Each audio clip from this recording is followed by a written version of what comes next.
Nissan, proud partner of the Heisman Trophy and the Bowl Championship Series. Welcome to the Nissan pregame shift from the Tostitos BCS National Championship in Glendale, Arizona. Dressed in their traditional uniforms. Meanwhile, for Oregon, a costume designed especially for this stage here tonight. Chip Kelly, 2 years, has done a magnificent job. And here come the Ducks. Their fans will explode as they hit the field.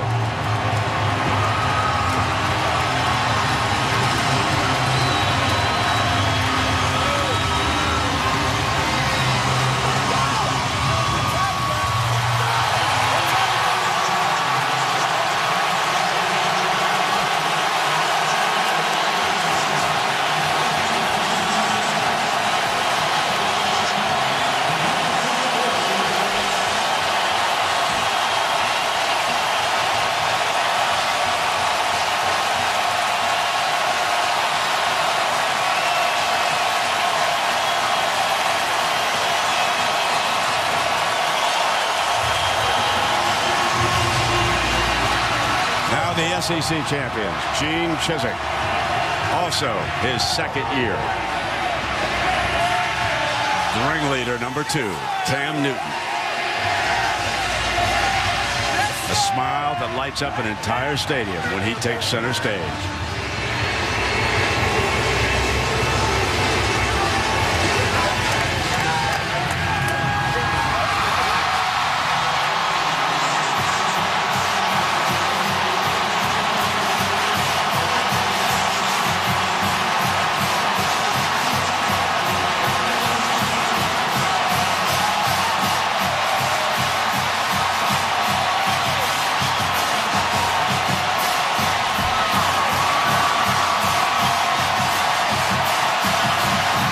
This has been the Nissan pregame shift.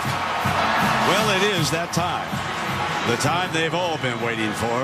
The time we've all been waiting for. It's a 2011 Tostitos BCS National Championship game.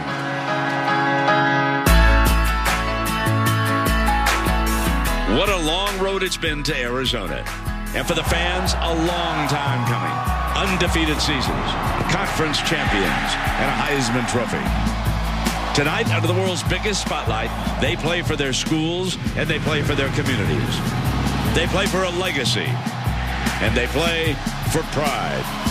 Don't let me fall, 'cause I'm gliding up there, oh so very high. That if the clouds were to drop me, then I'd fall out the sky. I don't really know why I'm here. I guess I'm just here for the ride. I swear it feels like I'm dreaming. It's vividly defined, yeah. So after all the preparation, after all the promotion, and all the hype, the time has come. Number 1 Auburn versus number 2 Oregon.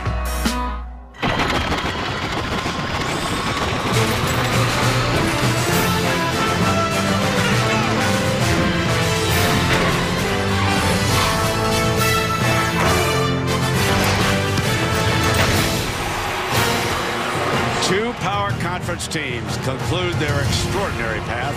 They meet in this showdown, the 2011 Tostitos BCS National Championship. The Auburn Tigers are on a quest for collegiate domination, and the Oregon Ducks are in a position to win the program's first ever national title. The number 1 and number 2 teams in the country now face off for the most sought-after award in all of college sports, the Coach's Trophy, presented by Dr. Pepper. Welcome, everybody, again. We're Kirk Street. I'm Brett Musburger. We will hear from Aaron Andrews and Tom Rinaldi a little bit later as this game unfolds. Herbie, everybody's talked about the great offense.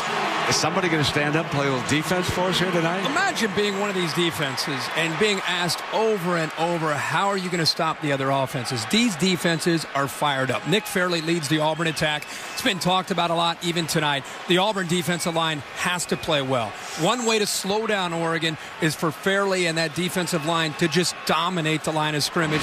Fairley's been doing it all year to SEC offensive line. It's one thing about Oregon trying to get the ball to the outside, but if they lose the battle up front to number 90 and company, it'll be a long day. That's why Oregon wants to try to get the Auburn defensive line tired. Fairley will really use power and speed to overpower the offensive line from Oregon. And I think if you're Oregon, you've just got to do a good job of trying to neutralize that strength with that tempo. Yeah, you know, one thing to keep in mind about Oregon is how strongly they played in the fourth quarter. They may not be as big as Auburn, but they're in shape, these youngsters. And they have great depth. They play 25 players on defense. They do a good job of rotating in and out. Casey Matthews has got to be able to step up and play well. They got a gang tackle tonight as a group. Well, it's time now for our coin toss, and our referee tonight for the Big Ten, Bill LaMichael. Our Lee Corso is going to present the coin. Coach Corso. Bo Jackson and Oregon's Ahmad Rashad represent their schools. It's an honor to be here this evening. Tonight's commemorative of coin. The backside here with the logo is tails. The side with the helmets is heads. Oregon, your call. Tails is your call, gentlemen. Tails. It's come up tails. Oregon, you've won the toss. Right? You want to receive the football. Let's go when you defend. All right, swing around over here. Oregon here.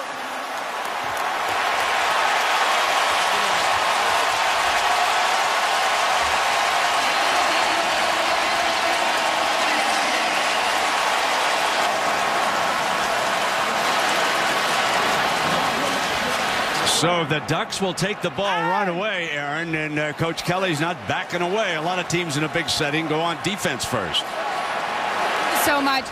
Chip, let me ask you first, moments before the kick, what have you noticed from your guys that you didn't see last year in the Rose Bowl? I don't know. I can't think that far back. That's a long time for me. But what I notice right now is this team's focused. What part of your game plan are you most confident in? We're confident in all of it. That's why we're here. All right, let's send it over to Tom Rinaldi for more on Auburn. Thanks very much, Aaron. Coach Chizik, 36 days, practice, preparation. What's the one thought you want these players to carry onto this field? Hey, I want them to do what we do, Tom. We need to come out here and play just like we have the first 13 games. We're going to be fine. Thanks very much. Good luck tonight. Thank you. Brett? Thank you, Tom. So our great scene. You know how tough this ticket has been.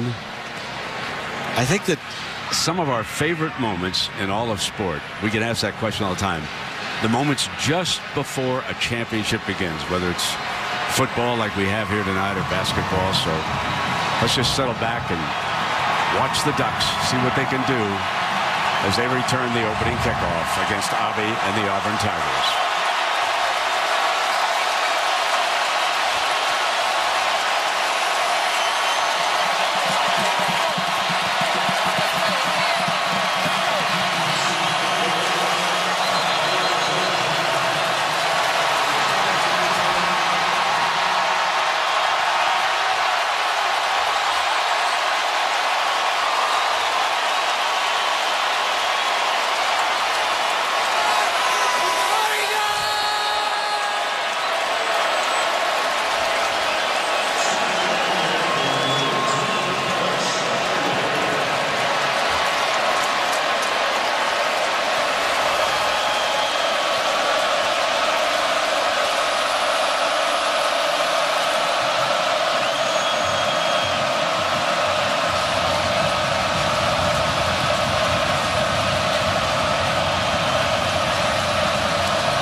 Kicks it off, and it'll be Huff slipping on the goal line as he comes out. Slips again, and he is down around the 15-yard line. So slipping and sliding, and not real good field position coming up here in the opening series for Darren Thomas, Herbie. But Darren Thomas is the X factor tonight for Oregon's offense. I think Auburn's determined to take away LaMichael James and the running of those fleet-footed backs. Thomas is going to have to run and throw to get this Oregon offense in sync. We've got an injured player on the coverage team across the way who is down for Auburn. Maybe Davis. You see the safety, Etheridge, standing up. He's one of the young men that you will see on the field all night long, and we get confirmation Chris Davis is down.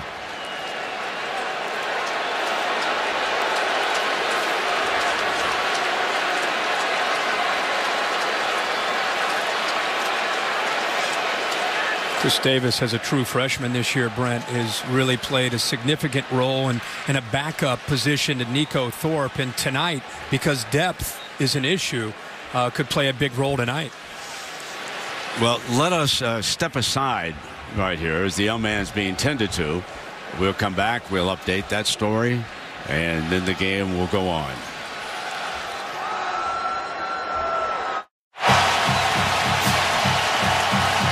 We're back. Herbie, let's take a look at this injury. Davis just covering the kickoff and really didn't have a lot of contact. He just lost his footing, and you can see he fell awkwardly, and that was it. But that is a significant injury for Auburn's defense because of the tempo against Oregon. They'd love to rotate a number of bodies in. LaMichael James motions out of the backfield. They throw on first down, complete to the 20-yard line, and Jeff Maehl, the go-to target, with Washington covering. Nice safe call here by Chip Kelly, trying to settle Darren Thomas into this game. The tempo, of course, now starts for Oregon's offense. Soft coverage, threw it out to Maehl.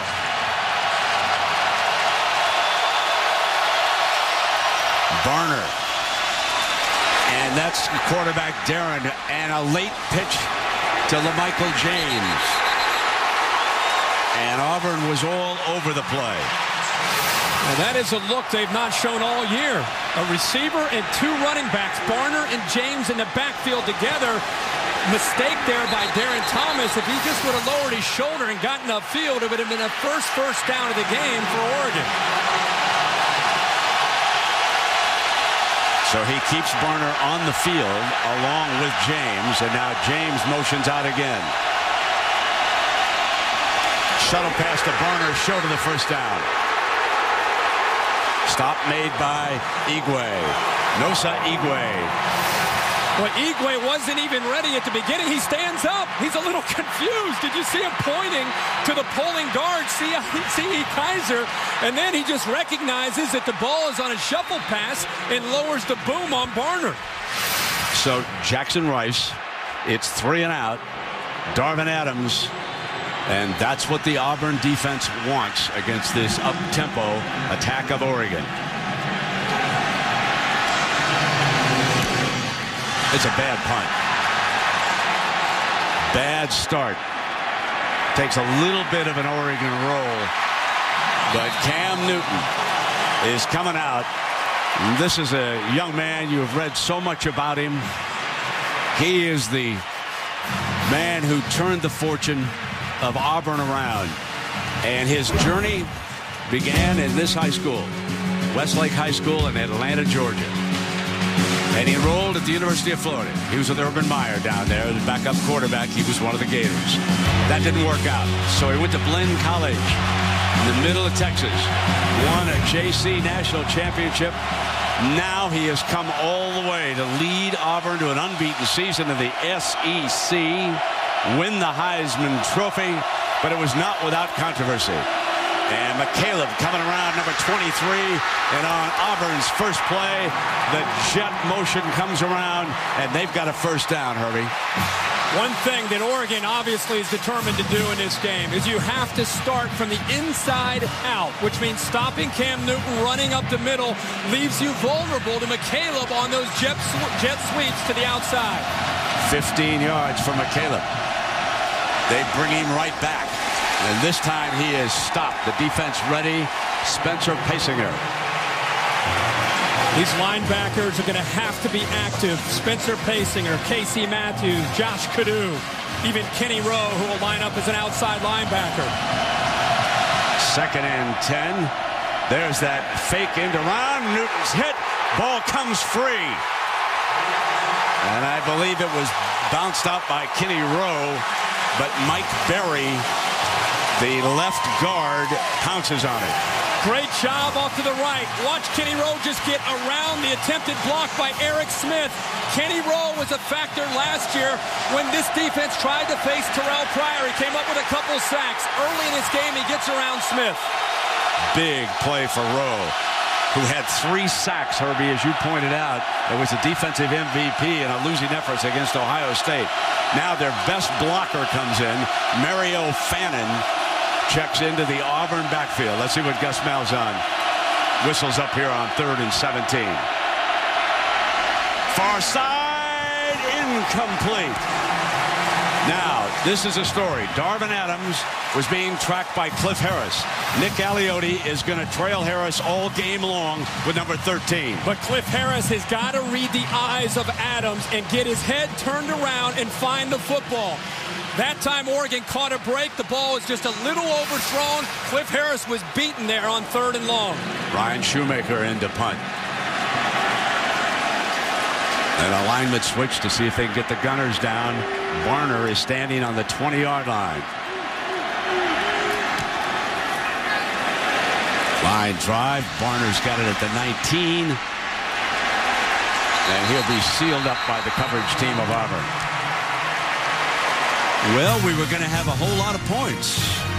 So what happens? A little shaky at the offensive end. We'll be right back. The Tostitos BCS National Championship is brought to you by Tostitos, Lay's Classic, and Sun Chips. We make them natural. You make them fun. The all-new 100% reinvented Ford Explorer. Drive one. DirecTV. Don't just watch TV. DirecTV. The touchdown big box, only at Taco Bell. And Bud Light. It's the sure sign of a good time. Here we go. So the Ducks offense comes out under the roof for their second series. Herbie, it was a strange-looking offensive set a couple of times, I thought, for the Ducks on that first series. Yeah, they had a couple running backs and a receiver with the quarterback in the backfield again. Here it is again. And they come with a fake to Barner. Thomas going to keep it himself, and you give Fairley that much time, and down you're going. The logic is to bring the defense inside. As a spread offense, you'd think they'd want them sideline to sideline. Chip Kelly going all the way back to his 05 New Hampshire playbook to try to find a little wrinkle to offset Auburn's defense. Not working at this point. 2nd down and 11. Play action. Drops off a screen to James underneath. James explodes with that great speed. He does not need much of a crease. He is a great fit to this offense. Everybody thinks he wants to always get LaMichael James to the perimeter on the outside, but he shows great grit, determination, and acceleration in traffic in the interior of that defense. LaMichael James, hard-nosed runner, and he has soft hands, and he showed it right there. Now he motions LaMichael over to the left side of the formation. Going to come back in underneath, and juggling and holding on is DJ Davis. Davis has become more of a go-to receiver for Darren Thomas as the season progresses for Oregon. The more you watch the pace of this game and you look at that Auburn defensive line, keeping in mind that fatigue becomes a factor in the trenches, Darren Thomas's arm could be a real weapon tonight for Oregon against this secondary of Auburn. And Darren keeps it again. Cannot get the edge again, and Washington comes up to finish from the corner. Ted Roof and Gene Chizik have this defense dialed in with 37 days to prepare early in this game and facing this zone read of this Oregon offense. The one thing is, watch out for Oregon attacking Josh Bynes and this defense in pass coverage. There's a lot of one-on-one opportunities in the pass game. And you saw defensive coordinator Ted Roof down on the sideline. Ryan holds up and intercepted by Washington. A diving interception off a deflection. They were trying to dump it off to Barner. This is why accuracy is so important. The ball is thrown high, off the hands of Barner. Sure, he could have made the catch, but Darren Thomas didn't make it easy on Barner. It goes off of his hands and right into the hands of Damon Washington for the first turnover of the game. So when we come back, again, Auburn will have favorable field position. But can they do anything with it? We'll find out. Welcome back to the University of Phoenix Stadium, and this aerial coverage is brought to you by DirecTV. Don't just watch TV, DirecTV. Seen in Glendale, Arizona, the crowd came very, very early. There were thousands of people here watching the buses arrive around 4 o'clock. And there you see Darren Thomas, who just served up that interception, warming up down the sideline. And now Cam Newton and the Tigers with their second series. McCaleb over to the left side of it. And Newton as a running back for the first time here tonight, and he's brought down by Casey Matthews. Remember, a big part of what Gus Malzahn as a play caller for Auburn wants to do is give you a lot of different looks and see how you respond. A great play by Casey Matthews, one of the leaders of this Oregon defense, gets penetration and makes the play.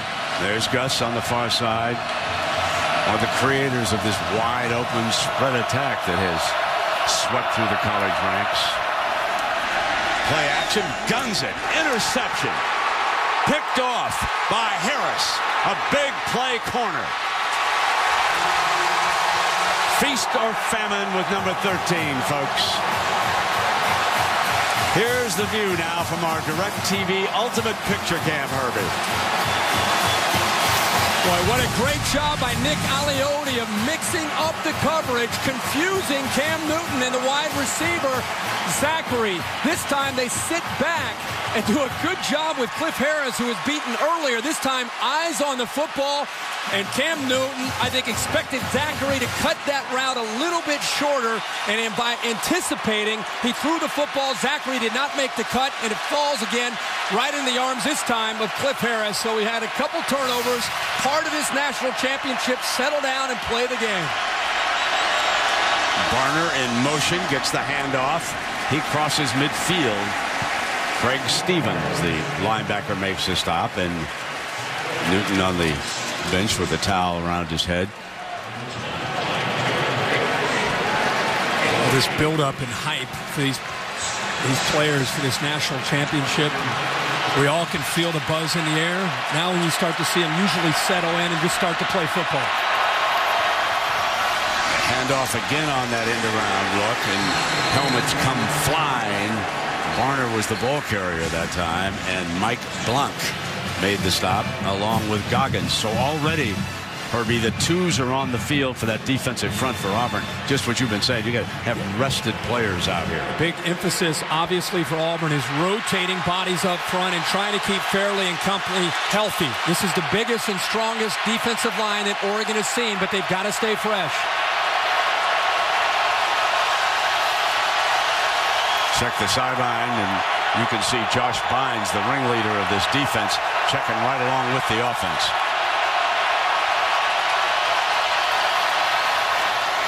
There's that end around with LaMichael, and he goes for the first down. Terrific second effort.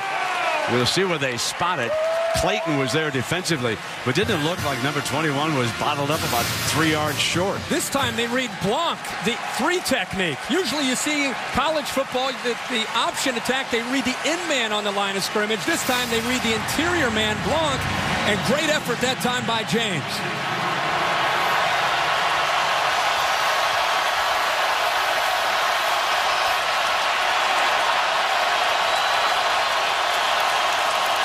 So a 1st and 10 for Oregon. We are scoreless in this BCS National Championship game. This is the nation's leading rusher carrying the ball, LaMichael James, and Lamagna comes in and makes the stop for Auburn. So far, if you are just joining us, and I know it's at the top of the hour, we've had a pair of turnovers. Interceptions thrown by both Thomas and Cam Newton in this game. And you can see how we've had 2 struggling offenses so far. Now Darren Thomas Throws to LaMichael for the first down. This is something they worked on over and over in practice. LaMichael James is an excellent receiver coming out of the backfield. And there's that formation again. Just something a little bit different to make Auburn's defense think by using formations and motions, showing things they've not shown all year. It's making Auburn have to communicate. That time, a little bit of confusion and a nice throw by Thomas. Nick Fairley back in that defensive front.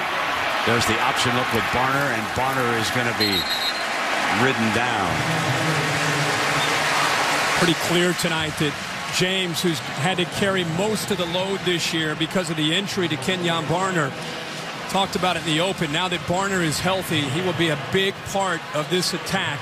Has similar quickness and ability to burst upfield, just like LaMichael James. That way they can continue to rotate and at times play together to try to stay fresh and attacking this Auburn defense. Another Texas freshman on the field for Oregon, Josh Huff, number 4, as Barner has replaced LaMichael. Play action. Drops it off underneath. And a first down with Kenyon Barner. And for the first time tonight, one of the teams has made the red zone, and it's Oregon. And for the first time tonight, Oregon is getting their offensive flow right now, and Auburn is finally seeing what everybody's talking about facing this no-huddle, hurry-up tempo that Oregon runs. Defensive linemen breathing hard, hands on their hips. It's a long drive that they've got to be out there, and they can't substitute in. Barner motions out. Pressure, diving interception number 2, and that's by Zach Etheridge. But it was the pressure coming up the middle on Darren Thomas that forced this bad throw. Number 90, Nick Fairley, rolling in on him. He's been the leader of this defense all year, and this is one way to negate that tempo is he gets the pressure. Thomas is forced to throw the ball before Huff is ready to turn around and have a chance to catch it. And a good job by Auburn being opportunistic once again. They've been doing it all year, and this time Fairley with the pressure, and another leader, Zach Etheridge, with the interception. 2 interceptions here in the early going. 3 for the game as Cam Newton threw a pick with his last pass. Now basically a running play, that quick pitch outside, and that was to Emory Blake. That is Jeff Blake's son. Many of you who follow the NFL remember the remarkable career that Jeff had as a quarterback. Emory went to high school in Austin, Texas, and as the season progresses, he's been coming on.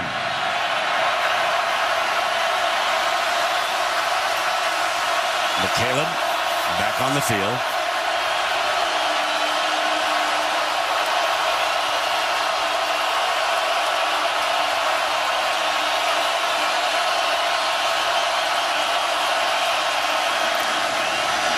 Play action from Newton. Has plenty of time. Adams underneath for the first down. And that stop was made by Lewis. It's a great job and example of Cam Newton not always having to look for the home run downfield. Adams coming from the left to the right on the backside. The patience this time by Cam Newton, allowing him to buy enough time and eventually find his open man. Oregon not getting enough pressure that time on Cam Newton. And Nick Aliotti has gone to his 2s in that secondary. McCaleb on a pitch. Short of the first down. He has run out of bounds. Ferris, who intercepted that pass, was there on coverage. Brent, I apologize. Seeing McCaleb's speed out to the edge of this defense. He outruns Paysinger, gets to the corner. It's just a great compliment to what Cam Newton and Michael Dyer can do to the interior of the defense. It's just a little reminder that if you focus too much on the inside, they can get outside in a hurry. There's the read, and Newton going nowhere. So far, it's been a tough day at the office for the Heisman Trophy winner. So far, 37 days. Looks like it's paid off for both these defenses. And I told you, the emotion of the defenses. Oregon is sick and tired of hearing about Cam Newton. They were going to come out here and play with emotion. And the same could be said for the Auburn defense facing the tempo of Oregon. Safety John Boyett checks back in. He's number 20. He's the center fielder there on the left side of the screen.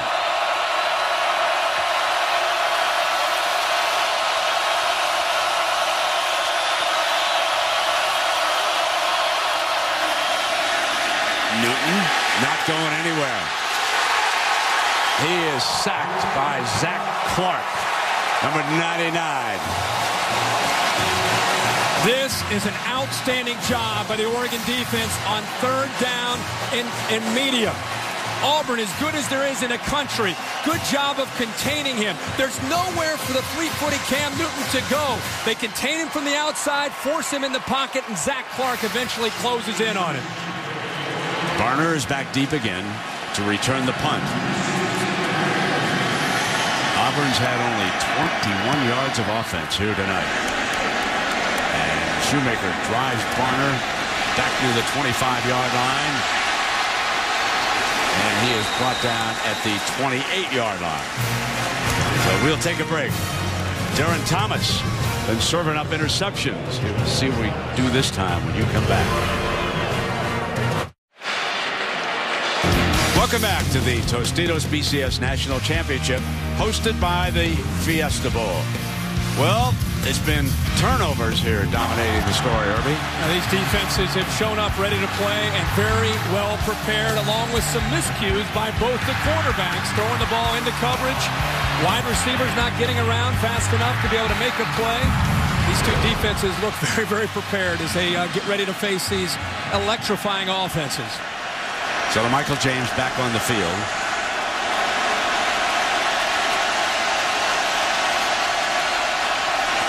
And he gets the first carry for a couple of yards into the heart of that Auburn defensive line.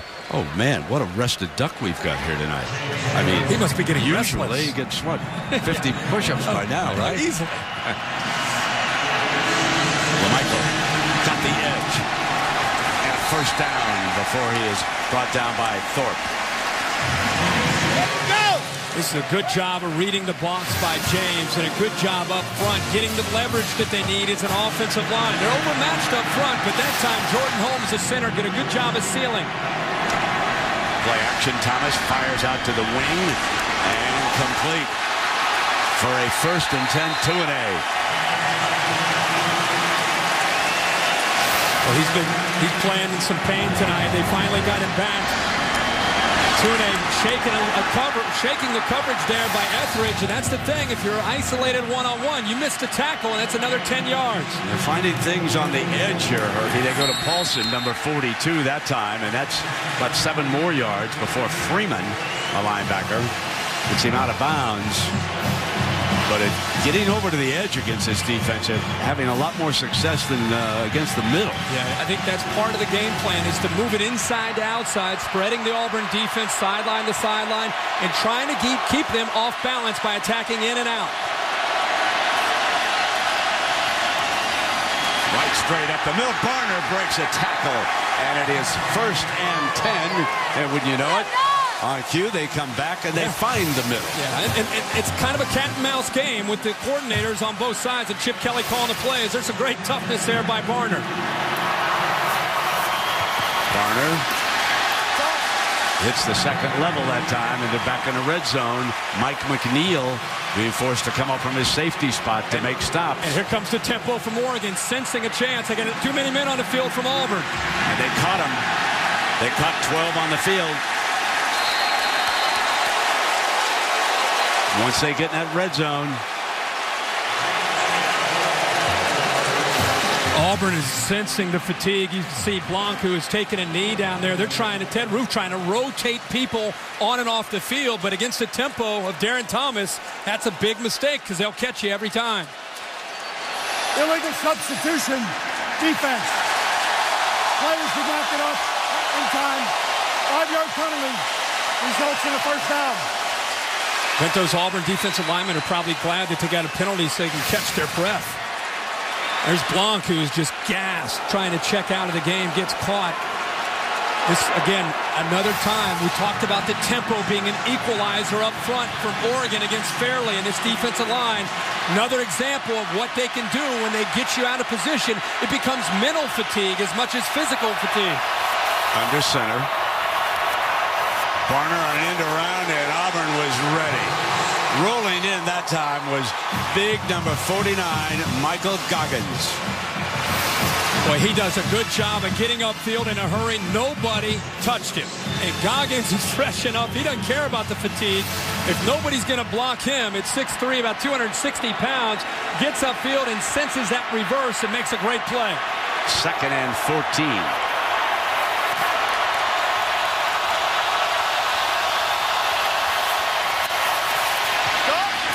Time. Driven out of bounds is DJ Davis, his 2nd catch of the night. But he's down close to that goal line as we have come to the end of the first quarter. A defensive tussle has broken out in the BCS National Championship game, but the Ducks are threatening.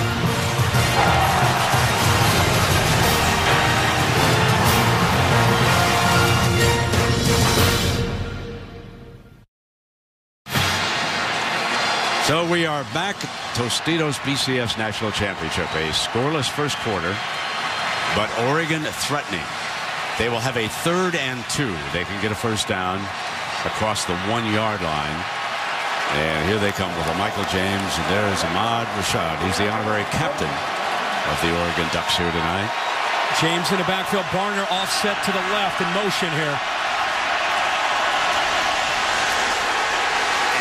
Darren is stopped by Nick Fairley, making his 2nd big hit of the night. This is a zone read, and they're reading Fairley. If he hands that off to LaMichael James, he walks into the end zone. A misread on this play by Darren Thomas. If he would have stayed on the ride a little bit longer, given it to James, he walks into the touchdown. The misread allows Fairley, who's unblocked, to come down and make the tackle on Darren Thomas. And Rob Beard trots on to attempt a field goal. Be a 27-yarder for the Ducks.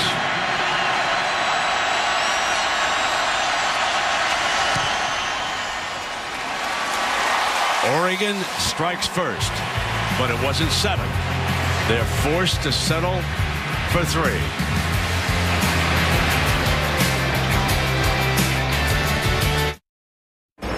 I'm Carl Ravitch. SportsCenter right now brought to you by Discover. A source close to LSU coach Les Miles has told ESPN's Joe Shad that if offered the job at Michigan, Miles likely would accept the job.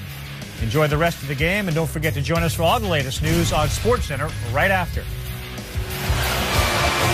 While you were away, Darren Thomas was on the telephone to Mark Helfrich, the offensive coordinator upstairs, going over just what Herbie pointed out, that LaMichael could have scored a touchdown had he handed it off. Instead, he took a big loss. And now we'll see what Auburn can do, trailing 3-0 here in the opening minute of the second quarter.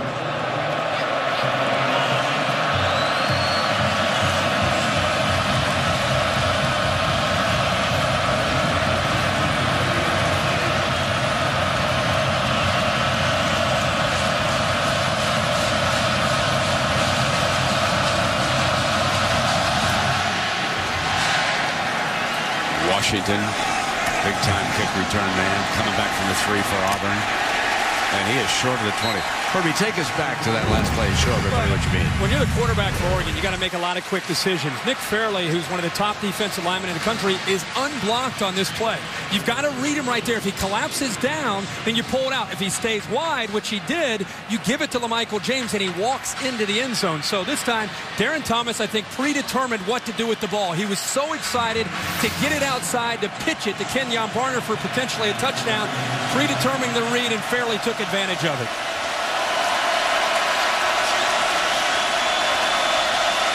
Now it's Cam Newton's turn. He's been stymied. Only 21 yards of offense in the first quarter. There's Dyer, the freshman running back, and one of the best freshmen in the country, picking up 2-3 yards.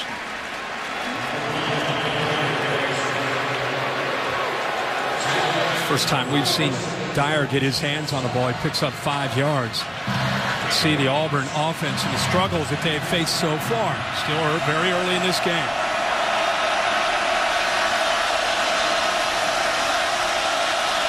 That's Caleb, number 23, back there, Harvey, alongside Newton. Freeze call there by Auburn to try to get the defense's read.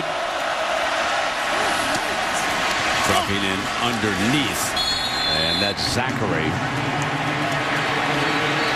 Well, we want to congratulate Auburn head coach Gene Chizik. He's been awarded the Home Depot Coach of the Year award, and certainly deservedly so. In his second year at Auburn, has taken the Tigers all the way to the BCS National Championship game. Now the handoff again to Dyer, and the freshman is making an impact. This could be the answer here to Oregon and their speed and aggression. Now Oregon struggling a little bit with their substitution pattern, but Dyer giving this offense a little lift here. Scott! Basically a run play on that pitch for a first down to Zachary. So he's had 2 quick receptions here, and Lewis comes up from his safety spot. Soft coverage. You're seeing this on both sides of the ball. Zachary is a receiver. They just want to get the ball to him in space, almost like a running back, as Brent said. Picks up another first down. Newton, strike to the middle, and a fine catch by Adams. What a great grab that was with Talmadge Jackson there. Well, Jackson was all over him, but typically Cam Newton and Darvin Adams are in sync. And now for the first time we're seeing Cam Newton and his hurry up and his tempo, getting this Oregon defense on their heels. This formation's when they try to come out with an unusual look, maybe an unbalanced look. Quick snap, fake it, and Newton slips, and he's in trouble, but he gets it off for a first down to McCaleb. How about that? Body control and balance by number 2. 6'6", 250 pounds, loses his balance, doesn't give up on the play. A lot of Oregon defenders in there. Marvin Johnson hanging on to his right foot. Not only does he get rid of it, he picks up a first down with a throw to McCaleb. Play action fake. Tries to throw deep to Blake. And Harris dives for it.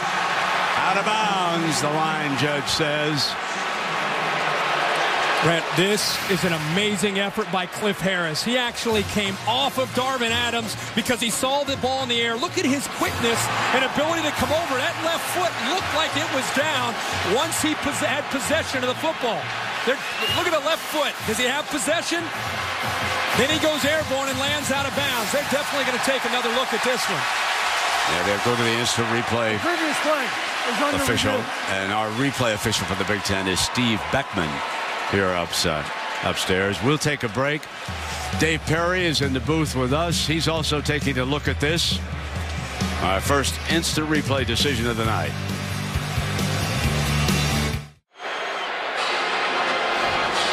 Herbie, possession is the issue here. He did not have possession all the way through. The right hand actually comes down, but they ruled he did not have possession of the football all the way through once he landed. After getting that hand down, it's the right call on the field, and it's confirmed upstairs. So it'll be 2nd down and 10 for Auburn. They're at the Oregon 35-yard line, trailing by a field goal.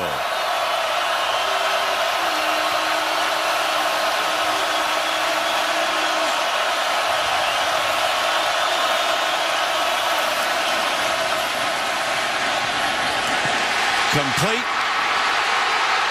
Touchdown, Auburn. Cody Burns, recruited as a quarterback, converted to a wide receiver, and the evening's first touchdown is Burns from Newton, 35 yards.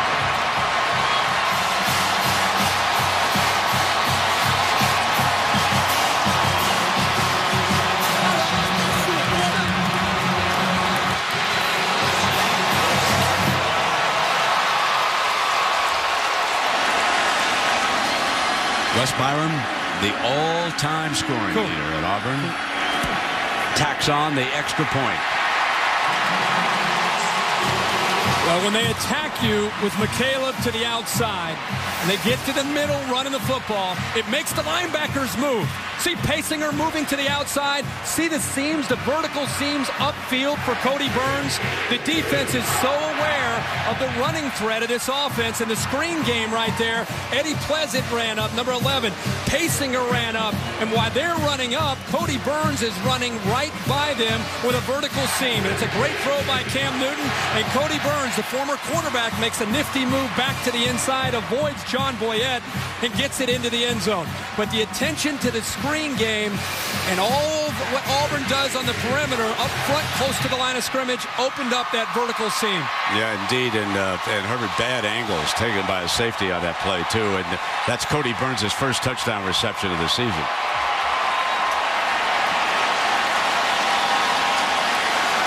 So Barner and Huff will be back deep, and Darren Thomas of the Ducks trailing for the first time tonight. Ball's on the tee for Byram and Auburn. The SEC trying to win the BCS National Championship for the 5th consecutive year.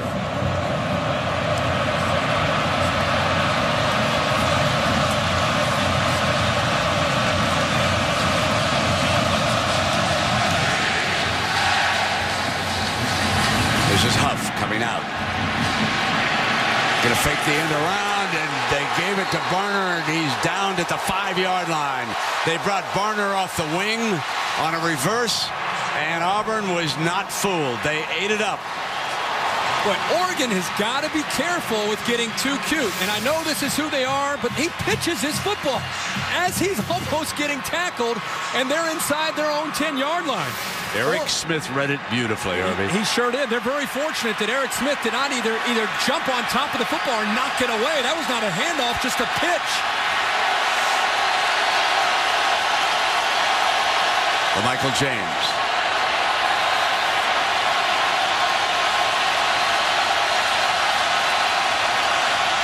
From the end zone.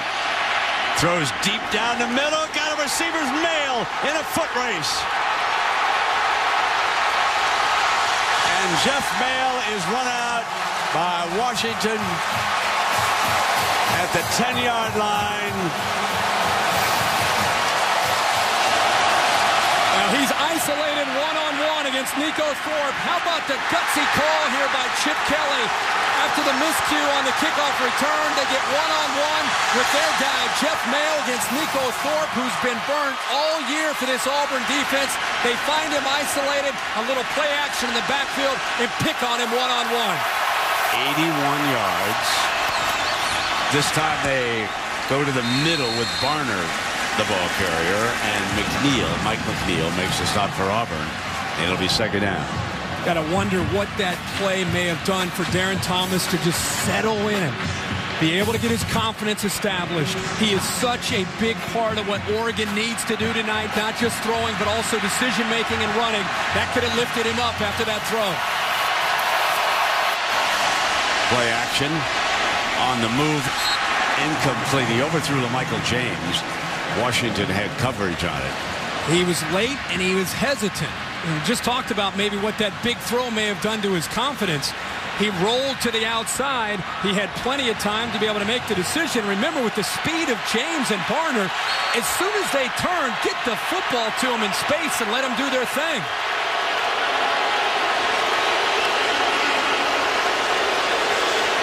Now we have a lineman down. Carson York.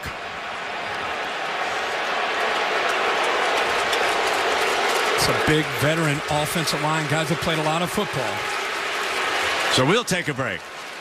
Auburn 7, Oregon 3, but the Ducks are threatening. The Tostitos BCS National Championship is brought to you by Tostitos, Lay's Classic, and Sun Chips. We make them natural. You make them fun. AT&T, the nation's fastest mobile broadband network, period. Sony, the G-Series, Prime, Perform, Recover. And Allstate, dollar for dollar, nobody protects you like Allstate. Are you in good hands? 3rd down and 6 coming up for Oregon. They can get a first down without scoring.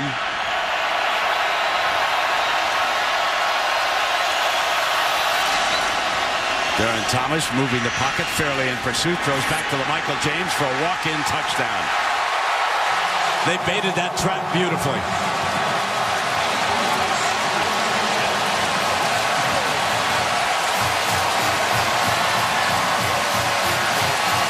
What a great call here with the misdirection.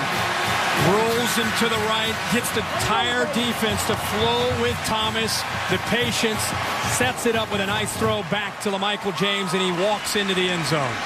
Well-designed play, again, by the Ducks and Chip Kelly. So they set up in that swinging gate, and if they don't get what they want, then they will come back to the conventional extra point formation with Rob Beard set to tack it on. They're still going to go for two. Option look to Beard. Beard dives in zone. Got it. Chip Kelly is flat out a riverboat gambler. You know, you may say, why would you do that? But it provides a spark. It creates momentum more than you may have already had after the touchdown. But what a drive by this Oregon offense. After the big pass play, Darren Thomas waits just to the right time to get it thrown to the backside to LaMichael James. Got the aggressive defense to flow off to the right. And again, look at James just wait. Igwe goes by, Fairley goes by. Fairley thinks he's got to play. Two offensive linemen leading the way, and it's very easy for James to be able to get into the end zone. The two-point conversion. I mean, you got a holder, and you're pitching the ball to a kicker here. And how about the confidence that Chip Kelly puts in his players in a national championship game by going for two and creating some buzz in this stadium that favors the Ducks. Let's have some fun, man. Oh, yeah.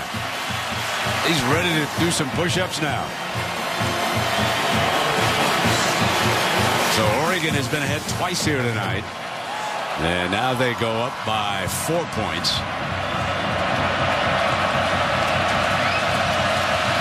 So it is Auburn's turn. McCaleb and Washington are back deep. It is a high, short kickoff. Washington for the 20-yard line. Bounces off a tackle, far side. And out of bounds at the 31-yard line. This could be one of the more pivotal plays of the game. Pinned back deep inside their own territory. 1st and 10 from their own 7. Play action, freezing the defense. McNeil to safety just by pausing just a second. It gets the one-on-one coverage that Maehl wanted, isolated against Nico Thorpe, and eventually Washington catches up to him. But the courage to make that call after the fumble, or after the big loss there on the kickoff coverage where they had the reverse attempt set up, Auburn sniffed it out and put him inside their own 7-yard line. McCaleb. Basically that running play on the outside. And again, it's Zachary. That's his 3rd catch here tonight. Stop is made by Kenny Rowe. Outstanding defensive player for the Ducks.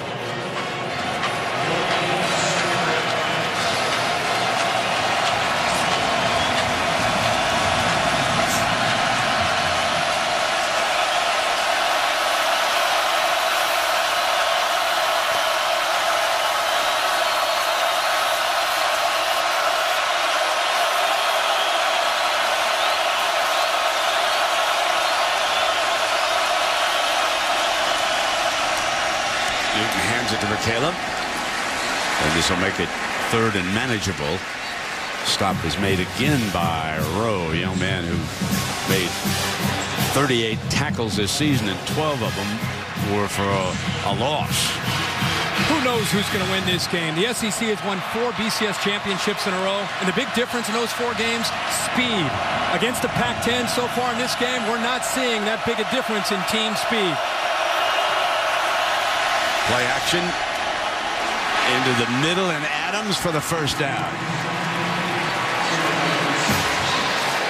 Adams has been the go-to guy all year. Cam Newton there. Tight window, took a risk there on 3rd down. But when he finds 89, again, typically he finds his man and picks up a 1st down. Dyer back on the field, number 5. And they ride with the freshman again. Makes his way across midfield into Oregon territory. What makes this offense so tough to prepare for, besides having Cam Newton, all the different formations and personnel groupings. They make your defense constantly make adjustments and communicate, and they're looking for you to make a mistake to capitalize. So here's Dyer. to the 45-yard line, where it'll be 3rd down and about 4. Stop is made by Boyett, the safety. That not only they give you all these looks with Gus Malzahn's offense, but they also attack you outside and inside and play action. It's a lot to deal with in a very complicated offensive structure. Fannon's a good 3rd down back. They can throw to him. He's to the right now. He comes back toward Newton. He's also an excellent blocker. That's what they wanted him for. And Newton throws for the 1st down to Zachary. Number 81 has become his go-to guy here tonight. Well, it's 3rd down and 4, and look at the coverage by Cliff Harris. You've got to be able to tighten that up. Cliff Harris can run with any receiver in this game, but you've got to be smart against a quarterback like Cam Newton, who sees that and takes it every time. On 3rd and 4, you got to tighten up that coverage on the outside. Newton strikes outside, and it is Zachary with that speed again to the 25-yard line. And Harris making still another stop. Zachary already tonight, 5 catches in this football game, and being that presence on the outside, on the perimeter of the Oregon defense. Cam Newton's starting to spray the ball pretty well here. He comes back. They don't want to give away from the running game completely. 3rd down coming up. Dyer was the ball carrier.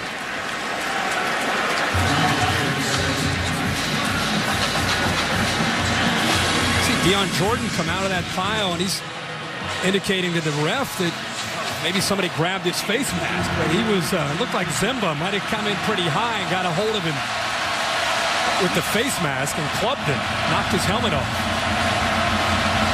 Caleb is split out to the left.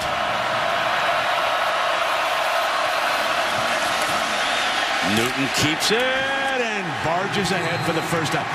Folks, that was the play that epitomizes the strength of Cam Newton and the difficulty that defenses have in bringing him down. One man needs help.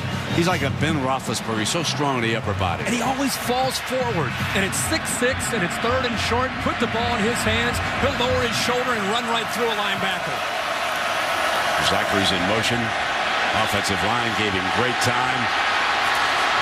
And he is to the 18-yard line. Good tackle by Kenny Rowe again.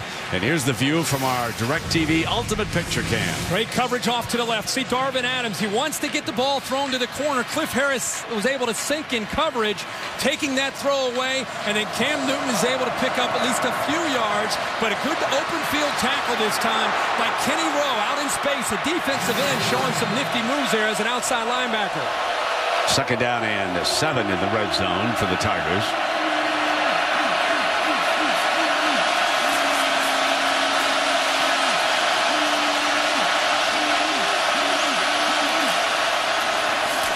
Dyer slips. I know we've seen that a few times tonight. Players are losing their footing. It'll bring up another 3rd down here, but Dyer's come into this game, and the coach has told us that he's been able to pick up things as a true freshman, pass protection, catching the ball. A little tough for him. The extra time in this preparation for this game has helped him out a lot, and he's had some chances tonight. 3rd and 8 with Fannin. Now Oregon's standing up, Brent. They're trying to confuse Auburn's offensive line. The defensive linemen are standing up, trying to just play a little bit, again, cat and mouse game. Who's blitzing, who's not, trying to confuse the pass protection. Alioti's coming. Newton throws it, juggled, incomplete. Fannin couldn't hold on, and there's a penalty flag. We'll see if the rush man on the left side may have crossed the scrimmage line and was offside. We'll see about that. Kenny Rowe had a great first step, but let's see if it was legal.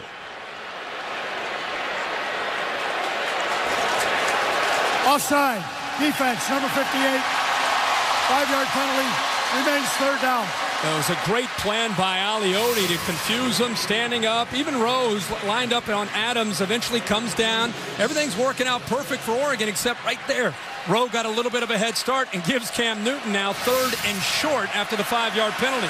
And that is the first penalty against Oregon here tonight. Cam and the Tigers need 2.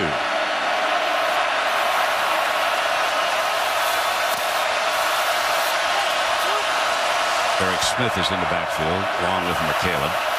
Eric Smith is a threat in this area Off of play action. They can hide him. They're going to call timeout. Call timeout. Clock was running down.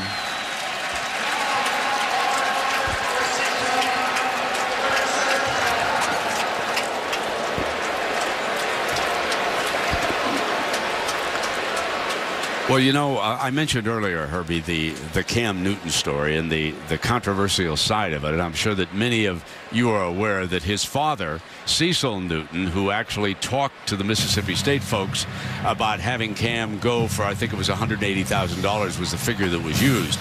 Well, for a short time, he was ineligible, but the NCAA restored that eligibility, so that's why he's playing here tonight. But the father, Cecil Newton, not allowed around the program because the NCAA could not find any connection to Auburn. There was no evidence that the father had ever asked for money from Auburn. Cecil Newton is not here tonight. I think he's watching on television. He's in town. But the athletic department at Auburn and the Newtons decided that it was better for Cam if Cecil did not attend that game here tonight. And you know the pressure he was under during the season. Herbie, you talked about it a lot. I did, and I found it interesting. He and I were having a one-on-one conversation. He said his dad was actually his rock behind closed doors throughout that entire process. If he said it weren't for his positive energy, I don't know if I could have been as positive as I was. So here comes 3rd and 2. Cam will keep it himself for the first down. An unstoppable force. He's a tight end with tailback skills on 3rd and short, and he put it into his hands, much like Tim Tebow used to do in a different fashion. But the power to lower his shoulder and run through that defense. Remember, there's only 3 Oregon defenders as big as him on that side of the ball. Quick strike to the outside. Zachary short of the end zone. Boyett makes a stop, and Malzahn wants to move it now. When he does that, that means let's go tempo, tempo, tempo. He feels that he's got this defense back where he wants them. Zachary continues to be that threat on the outside, opening up the middle for the running game in the interior. The freshman Dyer, and he is short of the end zone. Thrown back. Zach Clark was in again on that tackle. Cam Newton on 3rd and short the last couple times. He's kept the ball in his own hands from the shotgun formation. This time they try to get it to Dyer. They're back once again on another 3rd down here on this drive. Are they going to go again with the big guy? Just try to run right over top of those linebackers and use that size to get into the end zone.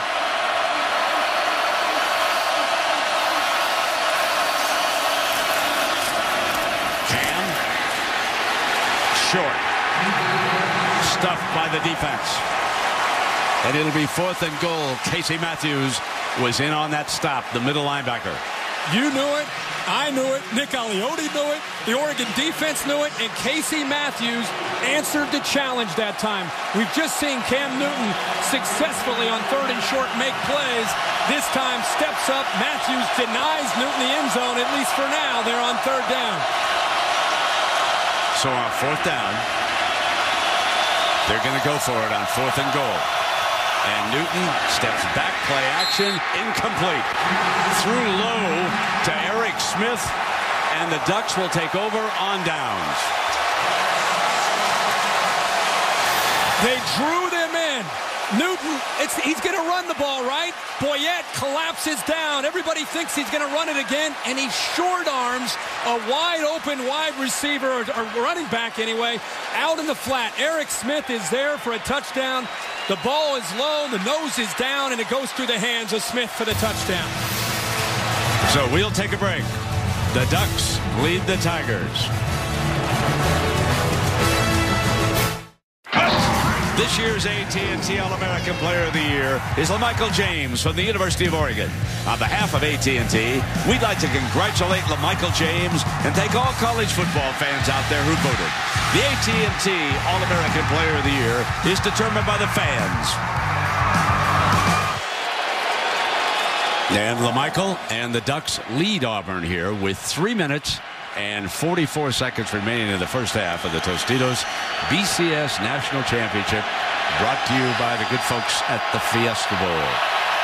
So operating out of their end zone. Remember that 81-yard pass to Jeff Maehl. Inside shuttle pass to Barner. To the 9, there's a flag down on the play.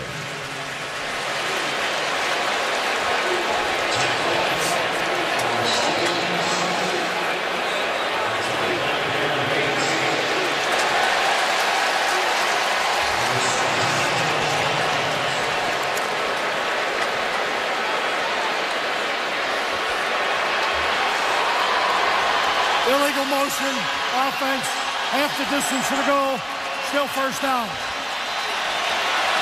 How about the gutsy call by Chip Kelly? The snaps off to the right. Darren Thomas is just holding on to it, trying to get a grip on it, and then the shovel pass in his own end zone. They'll watch out for 90 here. Reaches out of the end zone. Safety is a signal by the line judge.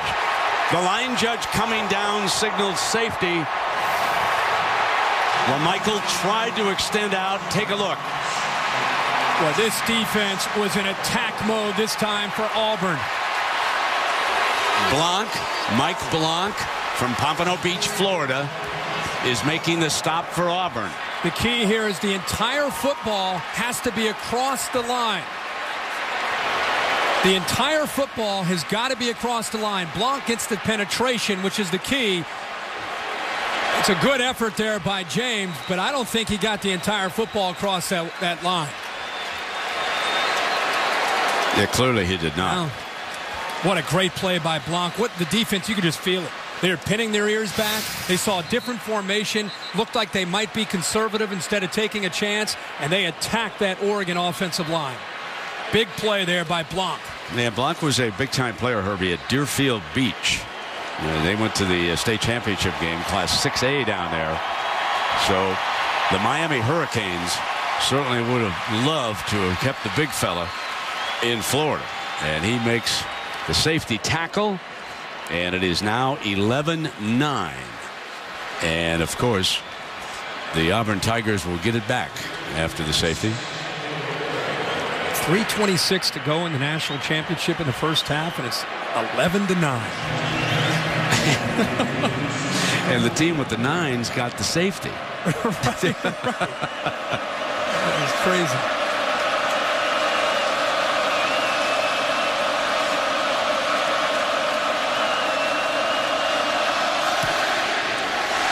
Line drive kickoff to Washington. Fields it at the 15. And he's down at the 34-yard line. So coming up on the Chevrolet halftime report, Chris Fowler, Desmond Howard, and Urban Meyer will break down the first half, including a very special tribute to military families that took place on the field before the start of tonight's game, made possible by Tostitos.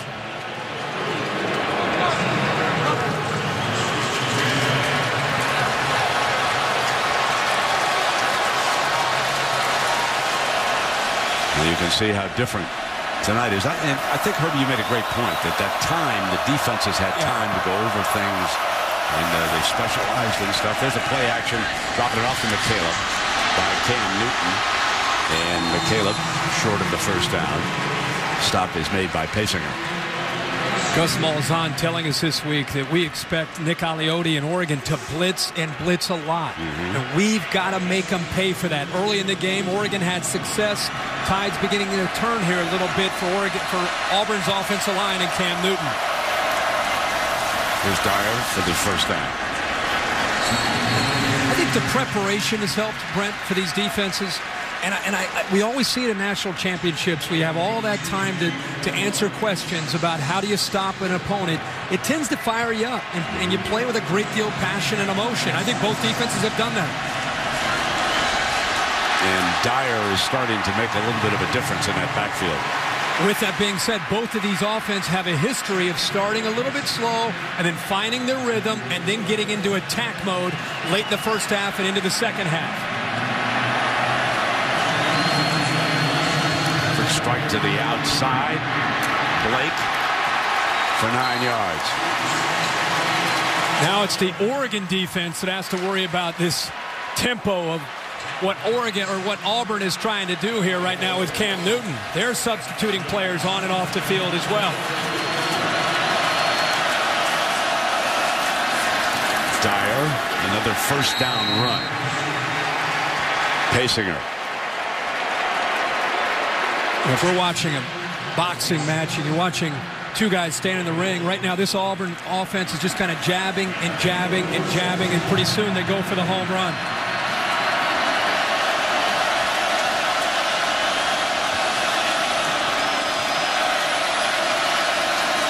Cam Newton getting the confirmation from Gus Malzahn based on the look that he sees from Oregon's defense.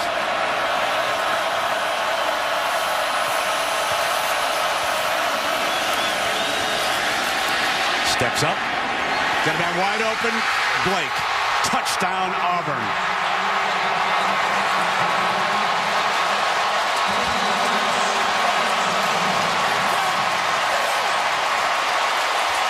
Just what you said, Herbie. Jab with Dyer, jab with Dyer. Exactly. Come down the field to Blake. Exactly. 30-yard touchdown. That's what they do. They just kind of take a little shot with Dyer, get it to the outside to Terrell Zachary, get you thinking about this and about that up close, and then eventually they make you pay for it because you're too committed close to the line of scrimmage and they get behind you. Byram tacks on the extra point, and Auburn has regained the lead. This is a good job by Cam Newton of feeling the pressure. A twist up front allowed Zach Clark to come free. And because of the size of Cam Newton, he stepped in front of it, showed his strength, and then makes the throw downfield. Now here's an outside linebacker, really a defensive end in Kenny Rowe, who's out in the flat against a wide receiver in Emory Blake. A little wheel route to the outside and then down the sideline. Once Cam Newton was able to avoid Zach Clark, it was a very easy throw for him to make it to a wide open Emory Blake behind Rowe. So Cam Newton now with 2 touchdown passes along with his 1 interception and could have had a 3rd one. Our aerial coverage tonight brought to you by DirecTV. Don't just watch TV. It is DirecTV.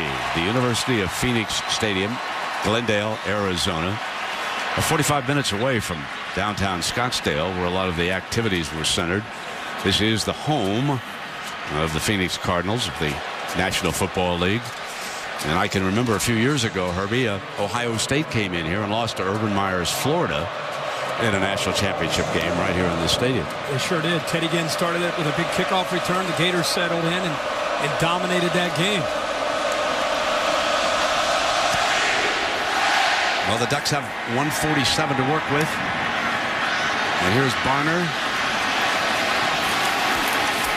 down at the 22-yard line. Remember, as both these offenses make adjustments, looks like we have a bunch of flags out there.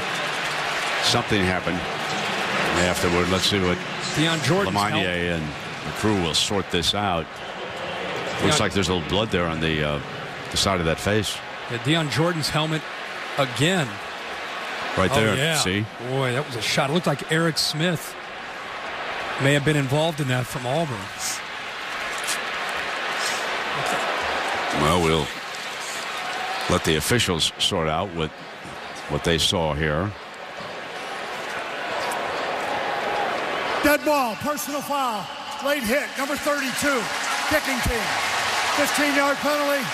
First down. And that was Eric Smith, and you can see him over there with the coach. And let's go down below now to Aaron Andrews. Hey, Brent, let's keep an eye on LaMichael James, either left foot or ankle. After the safety, he came off the field limping without his cleat on. Wasn't attended to by Oregon trainers, but he still is kind of walking a little gingerly right now. So something to keep our eye on. I mean, you bet. That's a big. How do you like those socks, folks? You like this specially designed uniform? And he's going to go and receive a little attention in the medical room back there, in the locker room area. Quick strike to the outside, and he goes back to Maehl, and that's his second catch. That 81-yarder earlier. 3 timeouts. They have the ball at midfield. They took the ball to start the game after winning the coin toss. A big drive here for Darren Thomas and the Ducks, and a pivotal penalty and mental mistake by the Auburn special teams if they go down to score. Same play. Exactly. Same result. First down. Ducks move the chains, stop the clock. This is an offense that on the year took about a minute and 49 seconds to score their average time. So they got a minute 31 and 3 timeouts, and they're already across midfield. Some good blocks there. Last 2 plays, Jeff Maehl getting the ball quickly to the outside. The other receivers helping him out with good blocks.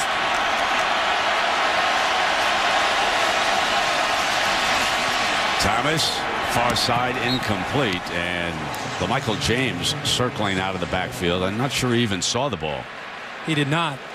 He's got to get his head turned around. One of the things Aaron Andrews heard from Chip Kelly early in the game, telling the receivers and running backs, when we throw the ball, get your head turned around.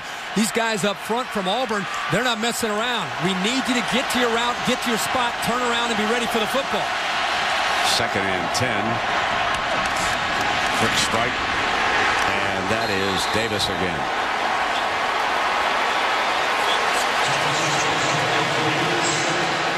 A lot of throws to the outside. These quick throws, you know what it sets up is a fake to the outside, the fake throw to the outside, and then downfield to the vertical throw. Timeout called by Auburn. Timeout, Auburn. Second team timeout.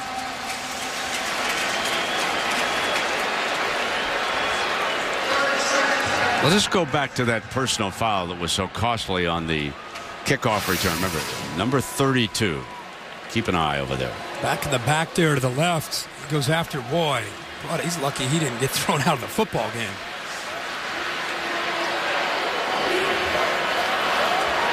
Gene Chizik not tolerating that. Can't raise your arms up after you throw the knee.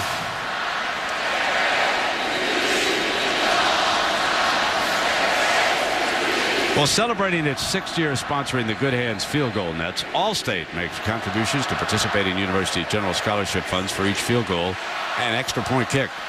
To date, Allstate has contributed more than $2.4 million in scholarship monies. You wonder if Ted Roof and Gene Chizik that time calling the timeout just to remind their defense of that fake look pass, and then the other receiver who's been blocking fakes the block and gets downfield for the long throw. They circle Barner out. Here comes pressure. Can't get there, but the defense was ready. Whatever they talked about, Herbie, it worked. Igwe, number 94, made a fine stop. Well, this is a great job by Igwe and Fairley, the defensive line, on that jailbreak screen. You've got to be able to sniff that out, which is exactly what they did, and bring him down. Wonder why Auburn might not call a timeout here to get the ball back with more time if they stop him. 4th and 10. And they did. Just on cue, Herbie, they went to that timeout. They realized that they could get the ball back and perhaps get down the field. Remember, they've got outstanding kicking game with Byram. So, Herbie, let me ask you, what has surprised you so far about what we have seen here tonight? Well, I think coming in, I really expected the two defenses to play pretty well. This well, I don't know. I think what will happen is I think Gus Malzahn from Auburn has got a feel and a little bit of a flow now for how Oregon's trying to defend him, and he's going to be able to draw up some plays on how to attack them in the second half. And I think the same could be said for Oregon and what they're trying to do. Neither running game's been able to get going. Oregon right now, 38 yards rushing. We're almost through a half of football, and they have 38 yards rushing. They're losing the battle up front, and I think that's an adjustment that Chip Kelly's got to make. You've got to get Oregon's running game, even if it's outside, more of a factor, and then you can get the passing game going a little bit more balanced. So now Oregon will punt it away. Adams is back deep.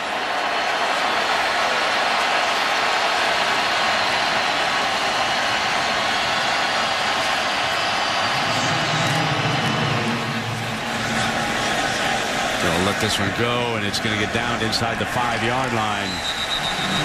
That beautiful coverage down there. Jeffrey Maehl, one of the gunners, he made that 81-yard reception earlier. He gets down, does a lot of things, and here's the view from our DirecTV Ultimate Picture Cam. The thing about receiver Jeff Maehl is he does about everything you can ask for. Gus Malzahn, got to believe inside his own 2-yard line, doesn't have any timeouts left, just being as safe as he can be. Auburn gets the ball to start the second half, up 16-11. Just be smart here and try to get to halftime. Yeah, 30 seconds to go. Backed up inside the 5-yard line. They send the freshman Michael Dyer in.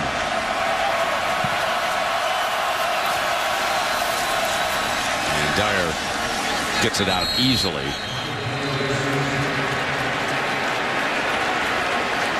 Oregon has, now Oregon called a timeout. They've got all three of them, so theoretically they could stop them on 3 straight runs, try to come up with either a punt return or a potentially a block punt. Going to make Auburn at least try to get that first down. When we take a look at the two quarterbacks, both certainly have been hampered here tonight by turnovers. But Newton has come on strong here in the second quarter. He sure has. And I think it's because, the flow of the game has changed. It's allowed Auburn to get some plays out on the outside, some simple throws, but also they lulled him to sleep and hit a home run. Same can be said for Darren Thomas. Both these guys early made some mistakes. I think right now Cam Newton's probably a little bit closer to playing up to where you would expect him to play. You wonder if Darren Thomas is going to be able to continue to progress here throughout this football game and get back to where he can consistently be a threat in this offense. Of course, the sack counts on your rushing total in the college game. But for a couple of first downs, Newton was strong enough. Maehl. And there's a penalty flag.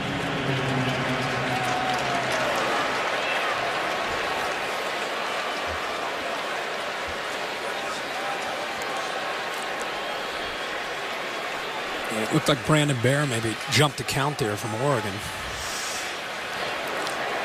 Offside with contact. Number 88 defense. That 5-yard penalty results in a first down.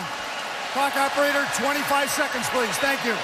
Brandon Bear, fine defensive lineman for the Ducks. And now I don't think the Ducks will be using those timeouts. Well, they just want to, both teams probably just want to get to the half here and make their adjustments. Get ready for a wild second half. Both teams have a history of scoring a lot of points and dominating the second half.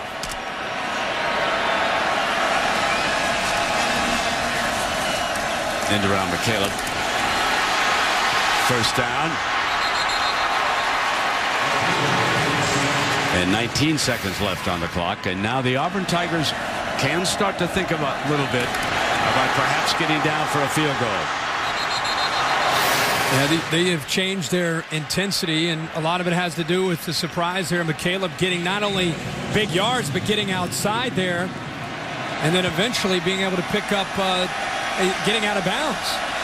Byram has kicked a 52-yarder in his career. His long this season was at Ole Miss, and that was a 48-yarder. And you can see he's starting to loosen up on the sidelines. Newton throwing deep middle. And the clock will stop. Adams at the 46-yard line. Team will run down quickly, and he'll spike it. He'll stop the clock.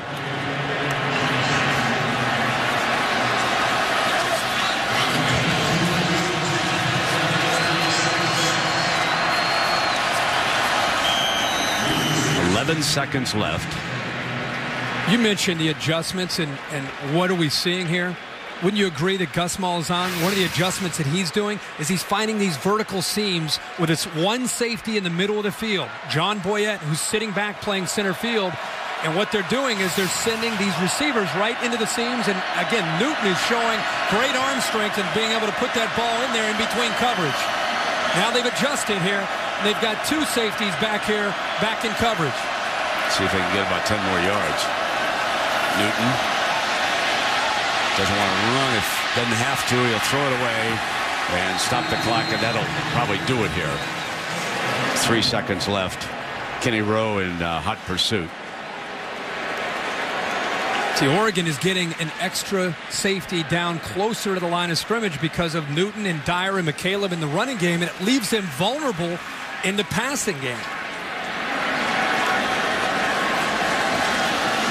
I would just think that both of these offenses will smooth things out here at the intermission. Absolutely. I agree.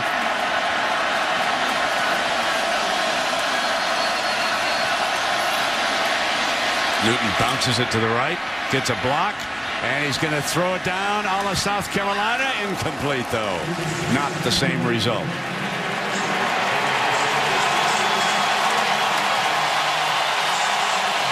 Let's check in down below with Aaron.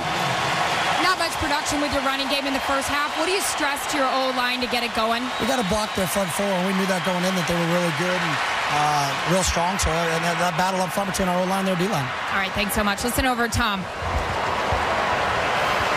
Coach, so much talk about Oregon's offensive tempo. How would you assess how your defense has handled it? I think they're playing great. We've given up one big play right now. Our guys are focused. They've been ready to play. They were ready for this challenge, and they'll be ready the second half, too. Good luck in the second half, Coach. Brent? All right, Tom, it's halftime here, the 2011 Tostitos BCS National Championship game. We're going to be right back for the Chevrolet Halftime Report. Chris Fowler, Urban Meyer, and Nick Saban coming up.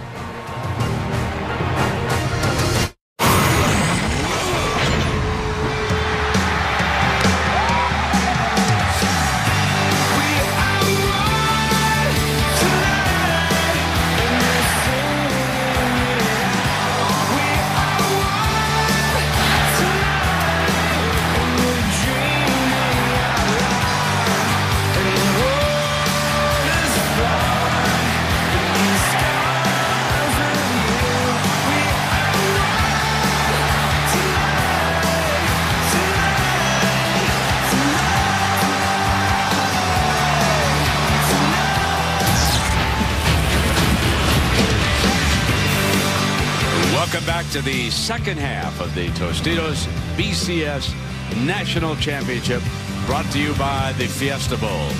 You look down on our stadium, a buzz, no one leaving.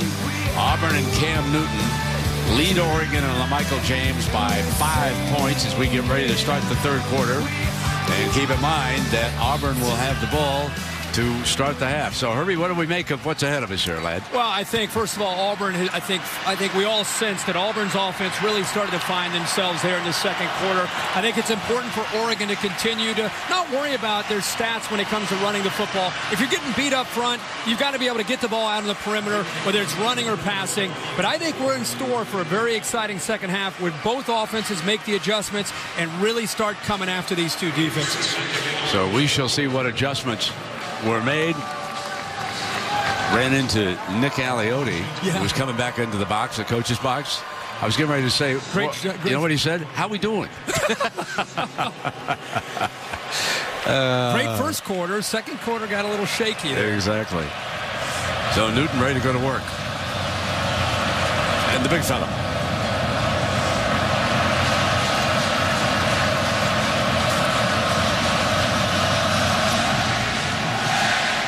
That's Washington from the 5. Cuts back to the left. And he is out of bounds on the far side, about the 28-yard line, as we take a look at tonight's Taco Bell touchdown spotlight. One of the opportunities Cam Newton had in the first half was isolating his wide receiver, Emory Blake, against defensive end outside linebacker Kenny Rowe. The good thing Cam does here is step up away from the pressure from big Zach Clark, and he just throws it to a wide open receiver. And again, when you get a wide receiver matched up against a defensive end, that's a mismatch. You have to take advantage of it, and that's what Cam Newton did there in the second quarter. So Newton brings the Tiger offense out.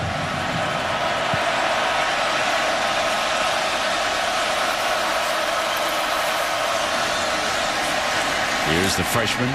And Newton keeping it. They really found their rhythm in the second quarter. We were both marveling at the way these defenses were dominating. Look at the first quarter for Cam Newton. And the second quarter, 258 yards in one quarter, 16 first downs in this one quarter there in the second quarter. Lutton Kirkin, number 43. On the field for the Tigers. He's been a little bit quiet tonight. Eric Smith was shaken up on the kickoff return and is off right now.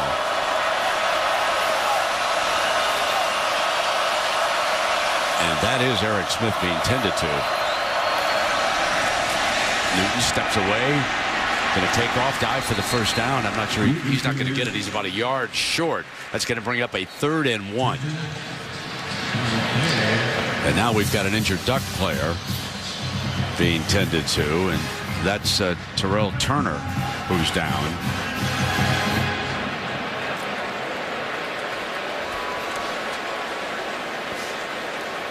Cam is wincing. Maybe a little bit of pain there when he scrambled. He had a dive, trying to dive for the first down. He came up a little bit short. You wonder, as he goes down, did he end up coming down on that shoulder or maybe even a wrist?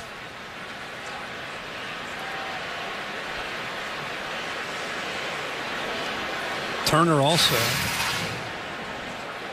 coming close to making a tackle. He came up a little bit short. Turner, a big part of this game for what Oregon's doing defensively. Deion Jordan, who, remember, was involved in that altercation with Eric Smith, and he went into the locker room before halftime. He'll now have to step in for Turner. Let's take a look at tonight's Good Hands play, brought to you by Allstate. Kind of a different twist here in the national championship. And the safety, look at the hands here by the big fella, the senior, Matt Blanc. Securing and holding on to LaMichael James as he extends to get the entire ball outside of that goal line, which he was unable to do. But Matt Blanc, who would ever thought that before the game started, that he would have the Allstate hands play of the game. So it's 3rd and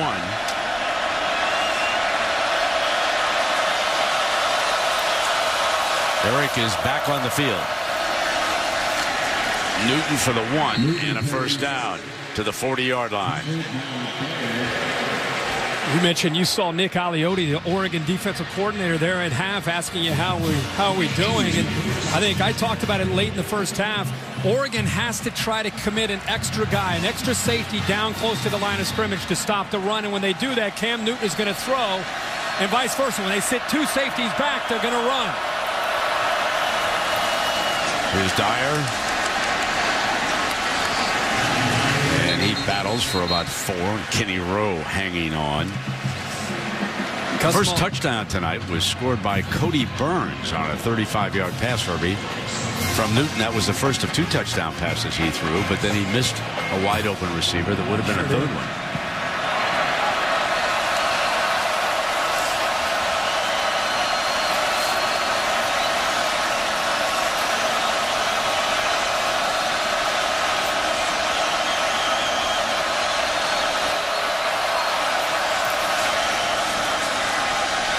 Newton stands tall.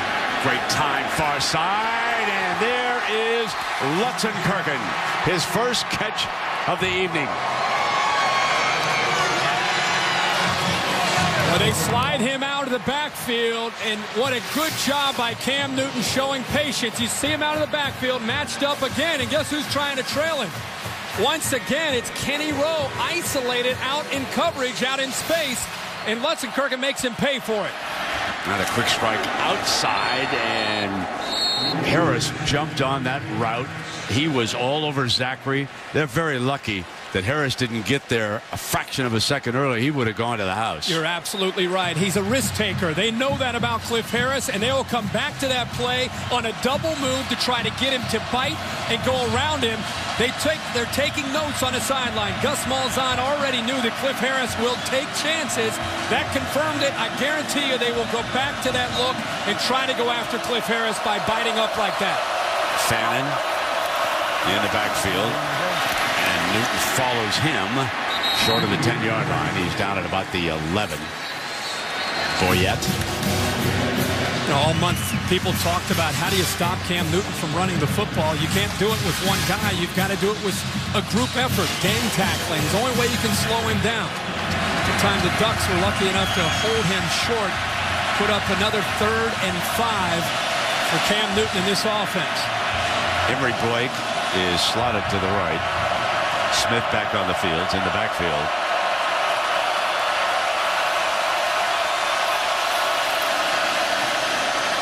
There's that little play action fake, and incomplete. Cody Burns was over there in that area. And again, Auburn settles for a field goal. That's a big stop for Oregon.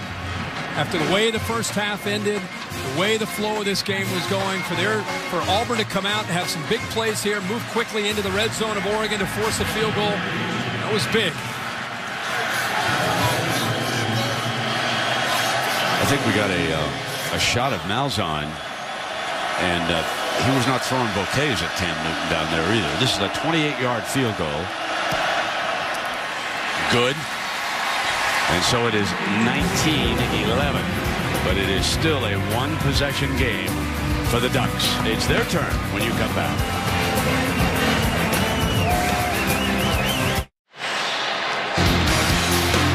Welcome back to the Tostitos BCS National Championship, hosted by the Fiesta Bowl, Glendale, Arizona.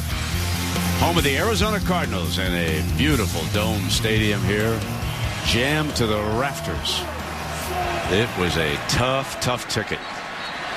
There's Malzahn and Newton going over something, and coach was not happy with his quarterback during that last drive, and so now he's coaching him up on the sideline. So Ducks turn. Varner and Huff are back deep. It's an Oregon team that had averaged almost 50 points a game this year. They've been held to 11 here by the champions of the SEC. But we'll see what the Ducks come up with in their first series.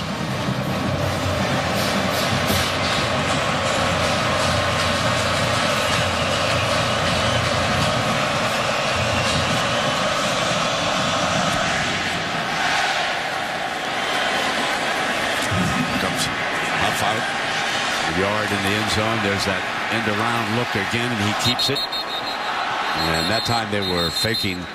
They brought LaMichael James around, and they thought that the coverage team might jump on it, and they did not. And our aerial coverage is brought to you by DirecTV. Don't just watch TV, DirecTV. So 19-yard return brings it out just short of the 20-yard line. And Herbie, here comes Darren Thomas. Darren Thomas's arm has been a big factor for Oregon. Oregon has not been able to run the football as much as they're accustomed to doing, so Thomas has had to throw it. They're going to try the running game right away with LaMichael James carrying it, and Igwe makes the stop. I don't think they're going to... Oh, we got another penalty here. Flags are flying.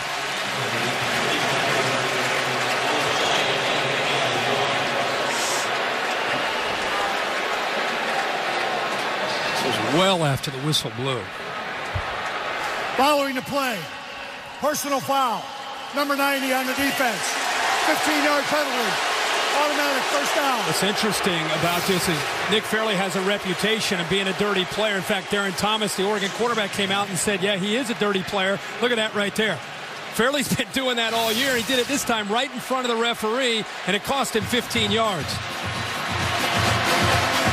Chiswick not happy, but he leaves him on the field.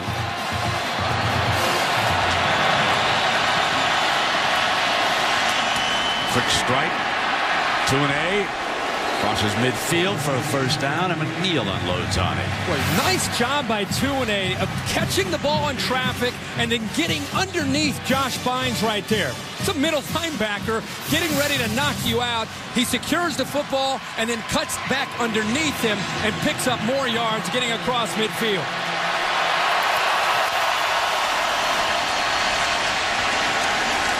Well, they look determined to use a running game. They come with LaMichael again. Antoine Carter makes the tackle. Darren Thomas that time made the proper read on the outside of Antoine Carter, but they're not getting any push at all against the interior of that Auburn defensive line. There's nowhere to run their option attack, even though they're reading the right man that time. Busting into the open is LaMichael James for a first down. One of his best runs of the night. Brent, this is tough sledding inside. Watch him run through the arm tackle of Fairley right there. Same guy that just pushed him down over the head for 15 yards. This time he runs right through would-be tackle and picks up a first down. That is, like I said, that's tough sledding inside there against Fairley and that defensive line. Fairley may have lit his fuse. He may have. Pushing his head down. Yep. A couple of tough runs here by James.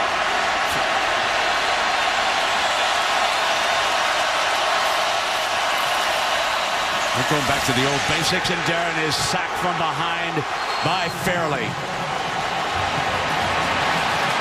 Number 90 rolled in again. Well, Carson York, unenviable position of being one-on-one against Fairley. The center, Jordan Holmes, tries to help out. And this is a mismatch on the backside of the quarterback, Darren Thomas. Oregon's offensive linemen are able to see the football and able to pick it up to avoid the turnover. Great play by the big fella that time, getting a little revenge, getting back to Oregon. Pulls it back. Darren tries to drop it off. can't find a receiver. Runs for the first down, and there's a flag. Antoine Carter had his hands up, and he was yelling about being held. And finally, the official made the call. Mark Asper had him locked up as Thomas was running to the outside. Auburn took away the screen. Their defensive linemen were able to read that. Thomas, number 79 offense. 10-yard penalty from the spiral foul. Still second down. Mark Asper. Instead of Thomas giving up on the play, he decides to scramble. Look at Asper. He really locked onto the jersey there. Carter put up his hand saying, somebody call this. And finally they did.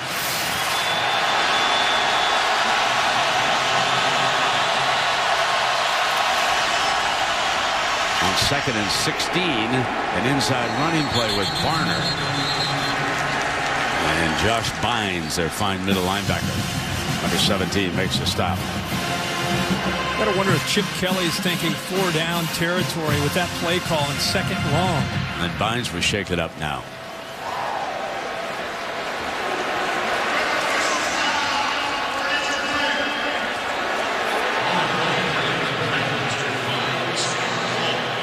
There's Bynes going over to the sideline with the trainer. Boy, Nick Fairley right now and LaMichael James going back and forth, jawing at each other as Bynes is going off the field. Remember, they got familiar with one another on the circuit, traveling around to the award shows. He's still talking to him. And a freshman, Jake Holland, has checked in as the middle linebacker for Auburn. Number 5. Jordan Holmes getting square with the quarterback. Pressure coming. Thomas drops it off underneath to Maehl. Maehl slips. Can't get his footing.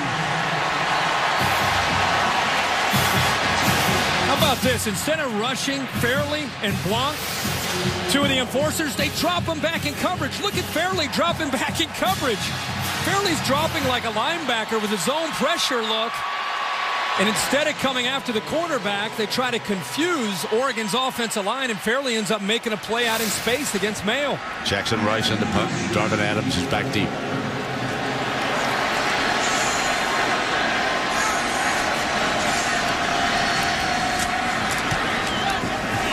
Hangs it high. Beautiful punt.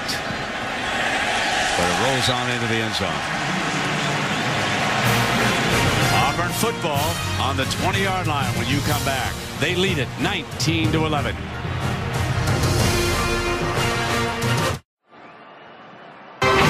The Tostitos BCS National Championship is brought to you by Tostitos, Lay's Classic, and Sun Chips. We make them natural. You make them fun. Chevrolet and their award-winning cars, trucks, and crossovers. Dr. Pepper, there's nothing like a pepper. And the Touchdown Big Box, only at Taco Bell.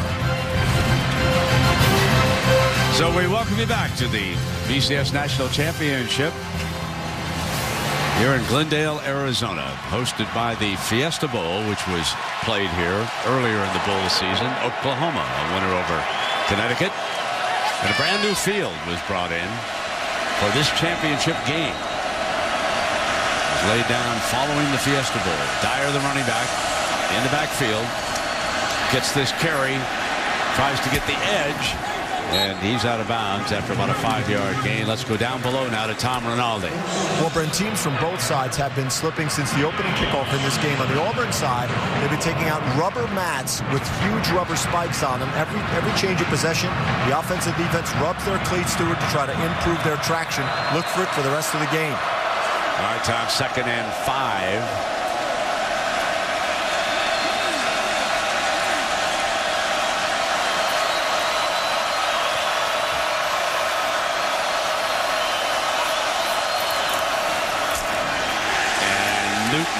Wrestled to the ground.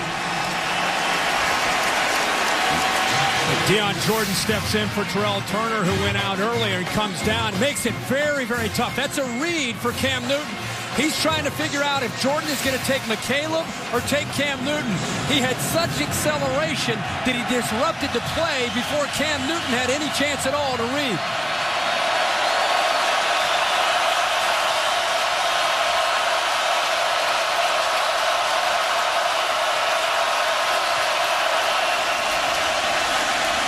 fake. Deep down the middle. He overthrew Adams. Adams had a couple of steps on the defensive backs. He would have cruised into the end zone. You knew, Brent, that the double move would eventually become a factor. 3rd and long, and Eddie Pleasant is going to bite on the inside move by Darvin Adams right there. He accelerates right by him. Pleasant's out of position, and if he puts just a little bit more air under it, Darvin Adams has another big touchdown for this Auburn offense. Now they're going to try Harris as the punt return man against California in Berkeley. Oregon was struggling, and Harris took a punt to the house for a touchdown. Sophomore out of Fresno, California. Beautiful punt. And out of bounds. Didn't get a shot. It'll be 1st and 10 at the 27-yard line when you come back. This telecast available in 3D on ESPN 3D, brought to you by Sony. And the fans here at the Bud Light viewing party outside the University of Phoenix Stadium are experiencing the latest technology firsthand. Keep those glasses on if you want to see it in 3D. And there's our 3D camera, right eye and a left eye. There you are. Full set of 3D cameras covering it here tonight. So here come the Ducks. And LaMichael James cuts behind Darren Thomas, lead blocker. That was something. LaMichael was motioning to Darren to get out in front of him and pave the way for him. And LaMichael had an alley. Great vision, great patience. It's a good job of cutting back. The play design to the right. Thomas willing to get downfield. He picks up a block on Mike McNeil. Now they come right back with the running back again.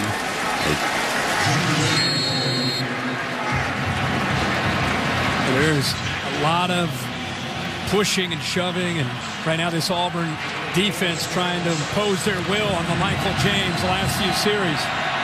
Play action. Darren Thomas rolls. Incomplete. He stuck it in there pretty good, but Etheridge was on top of Tuanay, and that looked from up here like he should have caught it.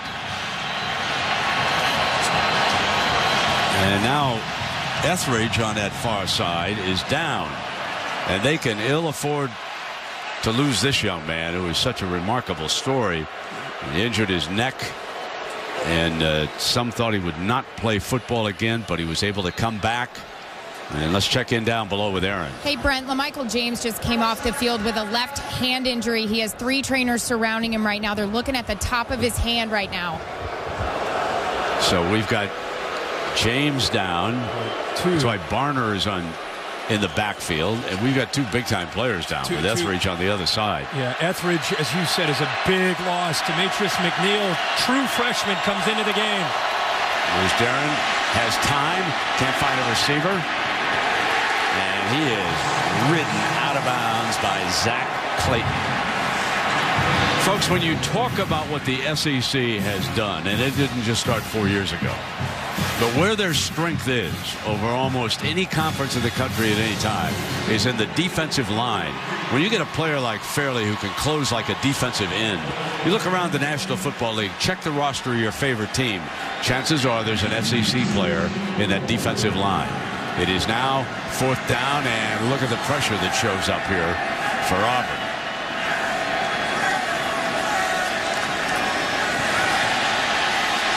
Coax a fake, drops it off. There it is. Great game planning by Chip Kelly, who had an automatic if they pressed and came off the gunner. And he threw the ball to Marvin Johnson for the first down. What a big play. Brent, look at the touch and the patience here by Rice. I mean, look at this. Oh, wait.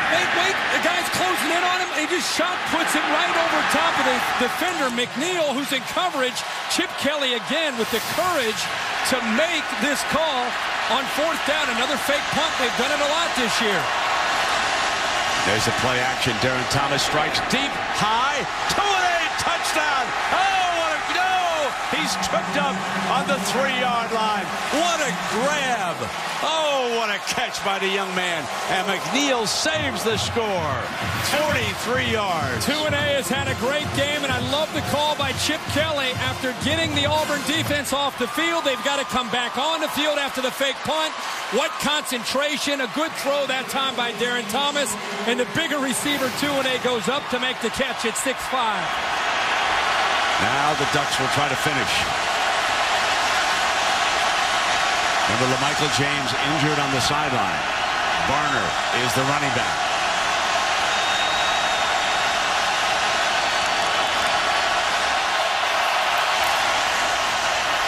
Barner is jammed and thrown back by LaMonter. LaMonter this time comes down and just completely takes away Barner in that attack. Again, you cannot have penetration when you're trying to run the zone read play for Darren Thomas. Second and goal. Looking over at the play charts, seeing the adjustments here. Paulson has been a target. Jeff Maehl could be a target.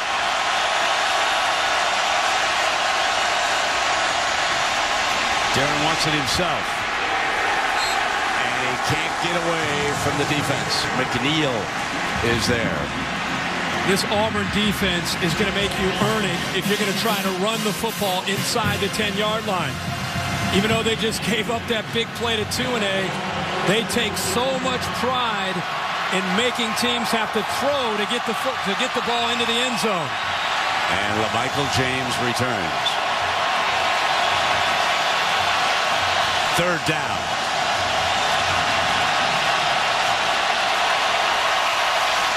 Barner to the 1. Fourth down and goal, and Fairley trips him up. Without this effort here by Nick Fairley, look at him. He does not give up on that play. And if he doesn't chase that down, Barner gets into the end zone for a touchdown. Great effort that time by the big man.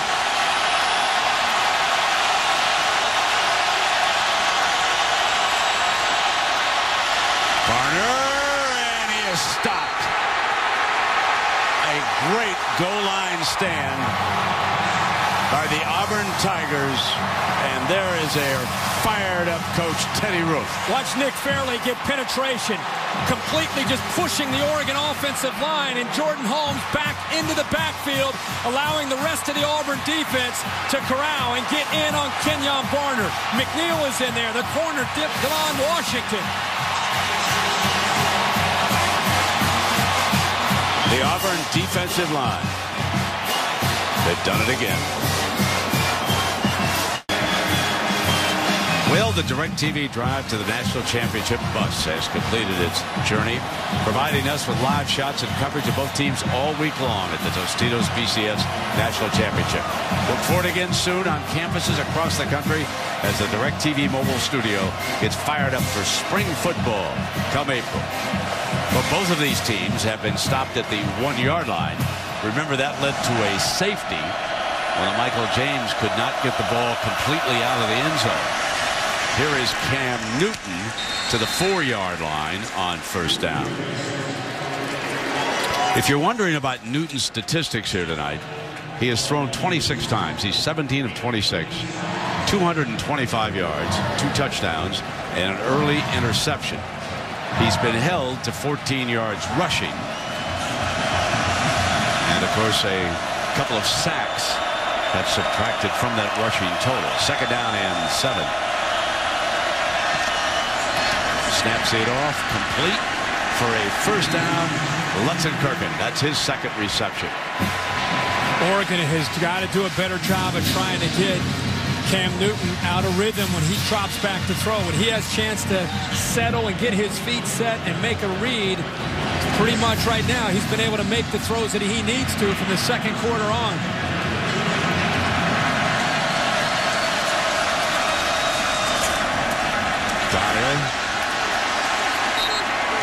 The other thing, the size of the Auburn offensive line beginning to kind of take control at the line of scrimmage, which means Nick Aliotti is going to have to continue to take chances by putting more people up close to the line of scrimmage against the run. Dyer almost kept it, and Newton went, but there's a flag. So Newton kept it. Dyer on the dive, but there is a flag on this play, and it's going to bring this back. Holding, 73 offense, 10-yard penalty, beat second down. That's Lee Zimba, one of the fine offensive linemen, left tackle. Zimba right there on the left side. He locks up with Casey Matthews and prevents Matthews from getting out there to make a play on Cam Newton in that running game.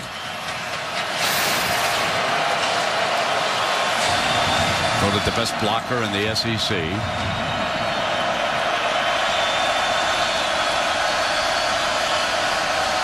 Ryan Pugh out of Hoover, Alabama. Over the ball is the center. He's the ringleader of this veteran offensive line. All day. And Newton steps out of bounds with a first down. So here's the view from our DirecTV Ultimate Picture Cam. Well, Kenny Rowe, the defensive end again in the crosshairs of Auburn's offense, this time spying against Cam Newton and trying to make a play in space against a bigger quarterback. And not only is he bigger, he's pretty quick out in space, as Kenny Rowe just found out.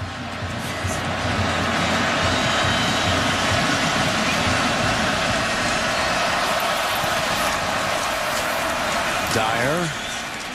That was plugged up pretty well in the middle as he tried to step over to the right. That offensive line deserves some recognition for Auburn. Brandon Mosley is over at right tackle, number 75. He started 10 games. Isom started 31 games. Pugh, 45. Berry, 34. And Zimba, 51. And now that offensive line 1 quarter away from a BCS national championship. We'll be back with the fourth quarter in just a moment.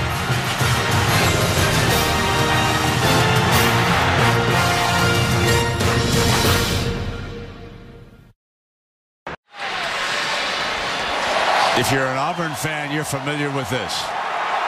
The team breaks its huddle and heads toward its fan base. Out in front, number 2, Cam Newton. 1 quarter to go for a BCS national championship. They lead by 1 score. They have a second down and 9 from their own 25-yard line.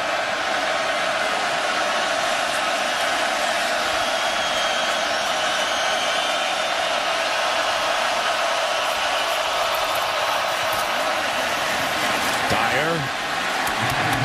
3rd and short coming up. Okay, Dyer has done a good job tonight running the football on the inside. 16 tough carries, 74 yards. And as always, 3rd and short, number 2, direct snap. Going to carry the football here for a first down. No. Gave it away that time, and Dyer picked it up and then some. How about that? Dyer has had a great game. The true freshman has been so big this year. He's actually over 1,000 yards now on the season. Broke the freshman record of Bo Jackson. And because he's able to run on the inside, it sets everything else up on the outside in the play-action pass. Looking for an open target. Drops it off out of bounds. He wanted to throw off to his right. And again, they run Dyer, they run McCaleb, and then they try to get you out of position. How many times have we seen a double move here? This time he's going to go to the outcut against Jackson. He was able to hold on there with his footing. He had Jackson backing out. Well, that replay already showed Adams going to the ground, slipping. Sure. And then he has to come back in the other direction. This is second down and 10.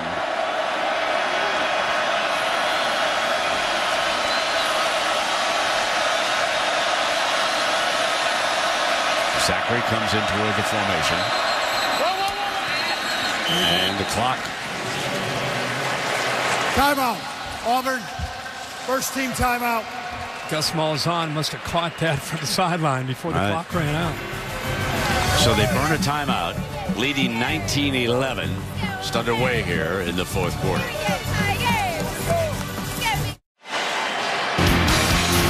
Welcome back to the Tostitos BCS National Championship, hosted by the Fiesta Bowl. Well, the season-ending award, there it is, the Coach's Trophy, presented by Dr. Pepper, and that will be awarded tonight to our winner. They will celebrate the championship. For Oregon, it would be the first in the school's history, and for Auburn, it would be their second.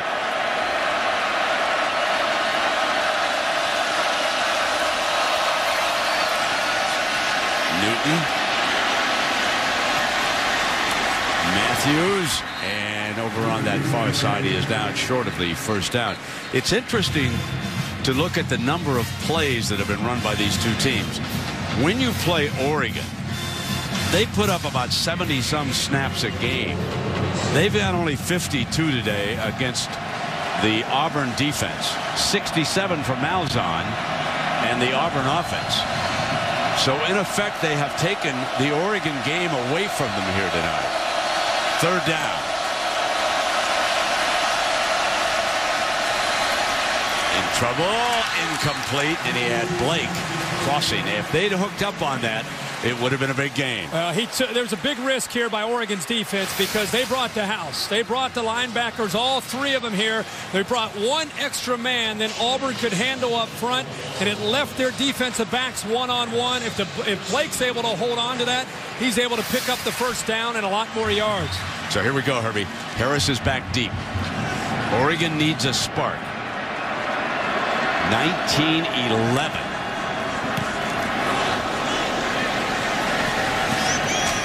Harris, and he is just ripped down. Disdaining the fair catch.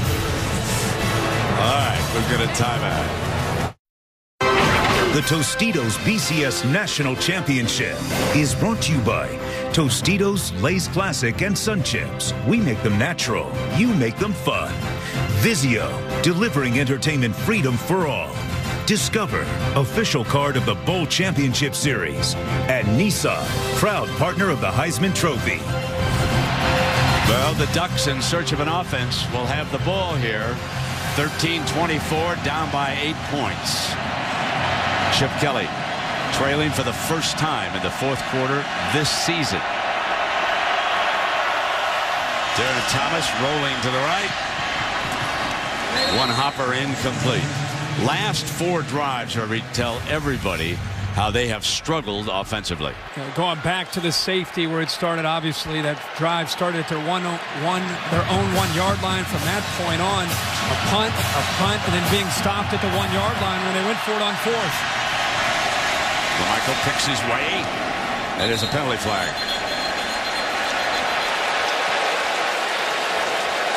It's right in there where they typically call hold. Yeah, Brian Neal is the Big Ten umpire. This is an all-star crew. Holding. Offense, number 42. Half the distance to the goal. Still second down. Villamagné, the referee. I know that some Big Ten crews had some issues earlier in the bowl season. This crew has done a very good job here tonight. This is an outstanding officiating crew.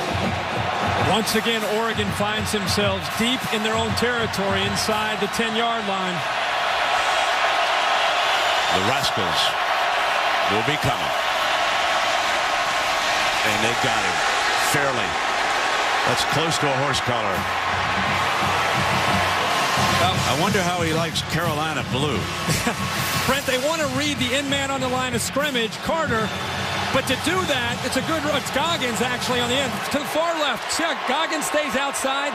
They want to run it into the middle, but they're not getting any kind of push whatsoever up front that time by C.E. Kaiser, who got dominated by Fairley. If you don't get Fairley and the Auburn defensive line tired on long drives and tempo, Oregon has no chance to execute their offense.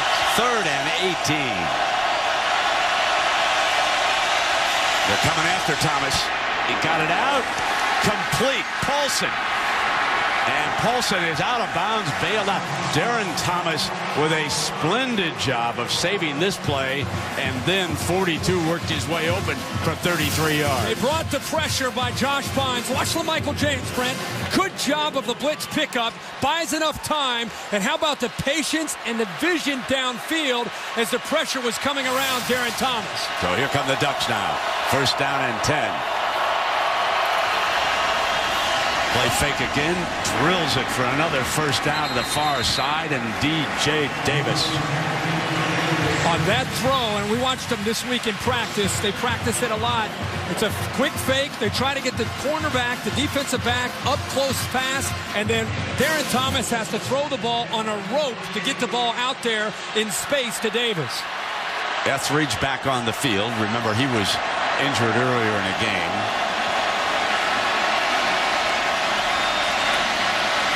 Thomas fires deep downfield, and Etheridge was the defender right there, breaking it up. Didn't have much of a chance of completing that pass to Jeff Maehl. He locked on a little bit too long here because Jeff Maehl has a history of making plays.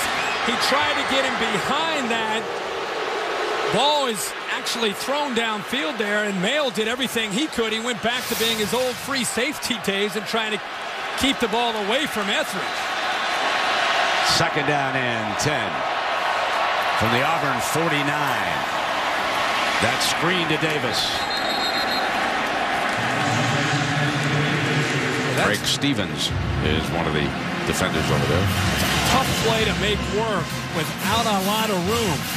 On the left hash, throwing a quick pass out there to the left. There's not a lot of room for your receiver to make something happen, even if he's able to get a block.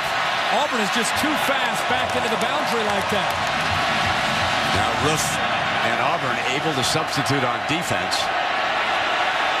Got an extra defensive back out for 3rd and 8. Hit as he releases it. Incomplete. And the pressure from Bynes, number 17. Miscommunication this time. You had Jeff Maehl on the outside that should have run, because of the coverage, a vertical. They weren't able to pick up Bynes because they didn't have enough men inside. Maehl's got to continue downfield and try to beat Washington downfield with quickness and speed to be able to separate from the smaller defensive back. He misread that. The quarterback threw it deep, and Maehl tried to cut it a little bit short. If nothing else for Oregon, they try to flip the field a little bit and get Cam Newton and Auburn a little bit deeper in their own territory. Darvin Adams is back. And it was a whistle prior to the punt. Delay a game. Offense. 5-yard penalty. Still 4th down.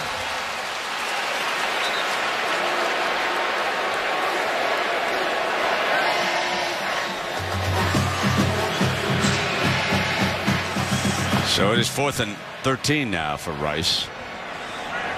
There's Adams.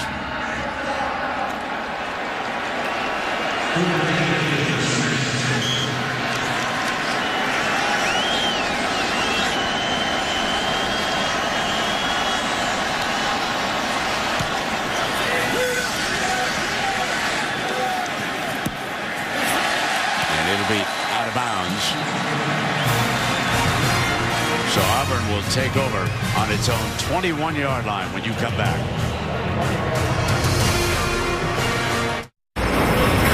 I'm Scott Van Pelt with the Sports Center right now, brought to you by Discover. How important is it to be a Michigan man? In Ann Arbor, it's a big deal. Les Miles is, and a source close to him says that LSU coach Les Miles would likely accept the vacant Michigan job if it was offered. This, according to ESPN's Joe Shad. More coming up on Sports Center after the ballgame. The only scoring that we've had in the second half of this BCS National Championship game is a 28-yard field goal by Auburn. Oregon has not scored since 10:58 to go in the second quarter. That's how much they've been dominated as Auburn takes over again. First down and 10.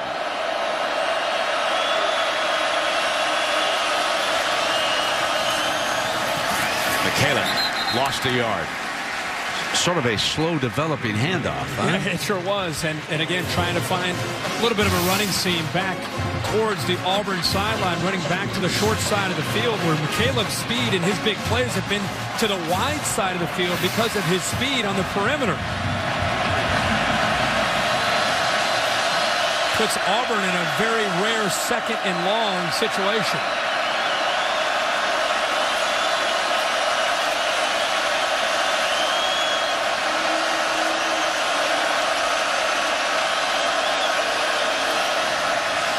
Fake by Cam. Newton dances away from Bear, and then it is incomplete. A fine play. Matthews. Again, second long, and they use Kenny Rowe in that spiral from the right to the left. See how he moves into the middle? He's just waiting for Cam Newton to potentially take off and scramble, but give the Oregon coverage that time the credit for eventually Cam Newton getting pressure. Defensive linemen all standing up. We've seen it all night. When they get Auburn to third and long, they want to create confusion, try to keep the offensive line and Cam Newton guessing on where the pressure may eventually come from. Arioti loves pressure on 3rd and 12. This time they stay back, and Newton burns them. Cam Newton found a seam and ran it out to the 38-yard line before he was drilled, and he is getting up slowly. All that moving around and the creativity backfires here on Oregon. This almost looks like a designed quarterback draw here on 3rd down and long. Picks up a nice seal block that time by Mike Berry, and then has, of course, great speed, accelerates upfield for the first down. Inside of 10 minutes.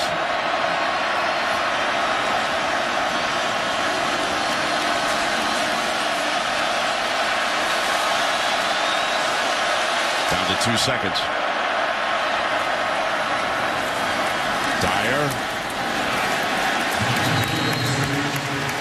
Paysinger with the stop. 3rd down conversion by Cam Newton, so big late in this game with Oregon down by 8. Cam Newton is obviously not in any hurry as Oregon is trying to get the football back into the hands of Darren Thomas. And of course, Gene Chizik is now 9 minutes away from a national championship. Remember, he has already been a coordinator on a national championship team for Mac Brown and Texas when they beat USC out in the Rose Bowl. Chizik was the defensive play caller that night for Mac. And here comes Newton, his quarterback, and he is down. And again, slowly getting up. But Gene Chizik has never lost a game as a coach in a bowl situation. That's right. He's undefeated as a graduate assistant, as a position coach. And last year he beat Northwestern in overtime. And now here tonight he's closed in on a national championship. The man is an outstanding football coach and a very nice man to be around. 3rd down and 5. Working that play clock.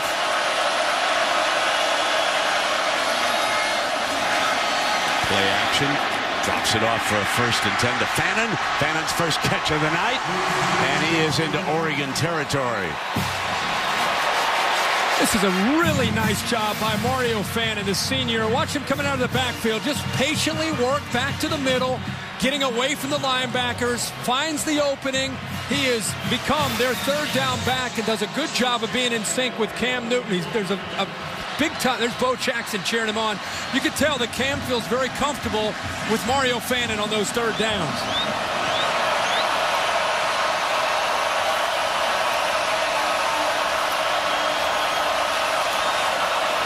Seconds off the clock.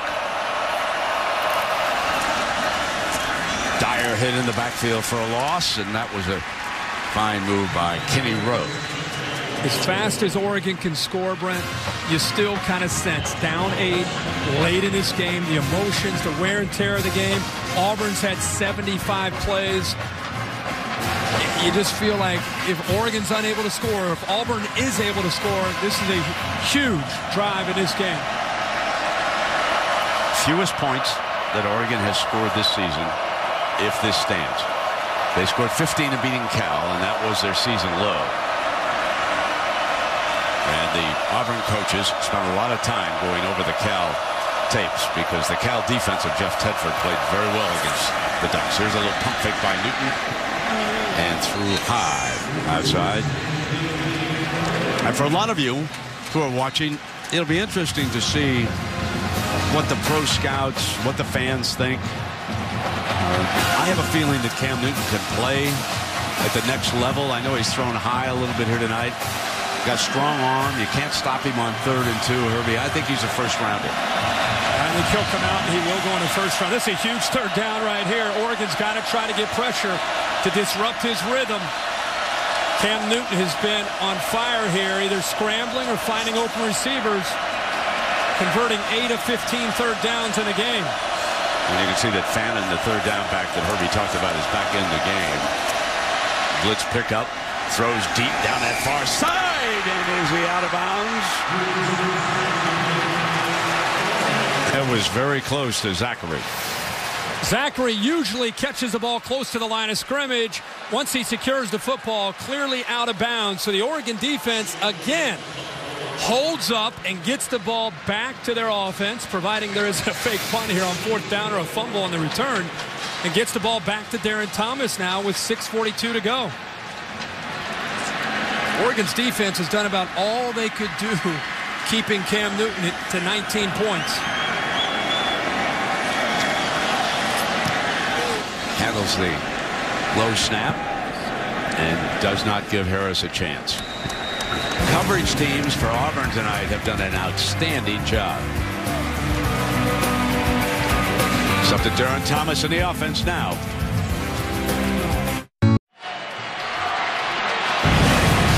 Welcome back to the Tostitos BCS National Championship. An aerial coverage brought to you by DirecTV.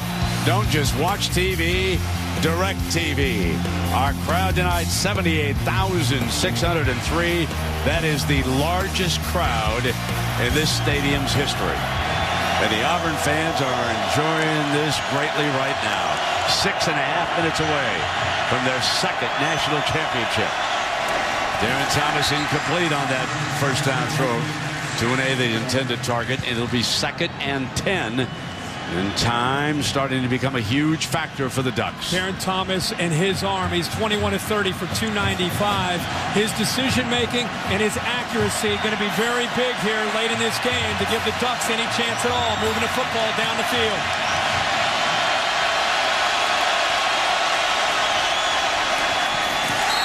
Third and 10.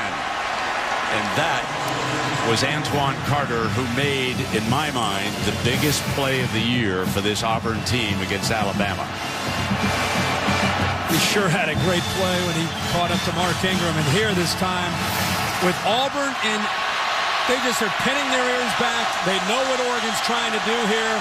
Throwing the football. That time, good job by Carter, not getting third and jumping 10. up and knocking it down.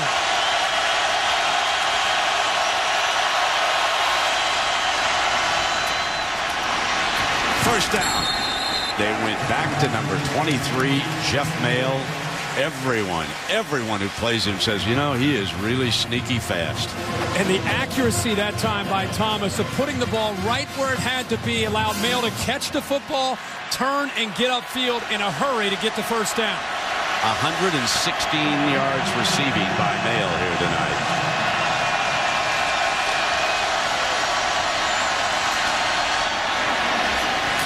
Incomplete. DJ Davis was the target. Mike McNeil was there. Herbie, when you look at this number, it's overwhelming. Oregon averages 303 yards rushing a game. Tonight they're down at 75. Well, they knew the battle up front was probably going to favor Auburn because of Nick Fairley and that entire group. The only way they're going to run the ball is if they got them tired with their tempo. They've not been able to do that. Here's Maehl again. Trying to slip through for the first down, but he's short of it, and here comes a big third down for the Ducks. And because of that lack of ability to run the football, the answer is to get the ball out to the perimeter to guys like Jeff Maehl or DJ Davis or anybody to the outside as fast as you can. That's why you look at the passing yards up at 328. A lot of those are kind of versions of the running game, just extended longer handoffs.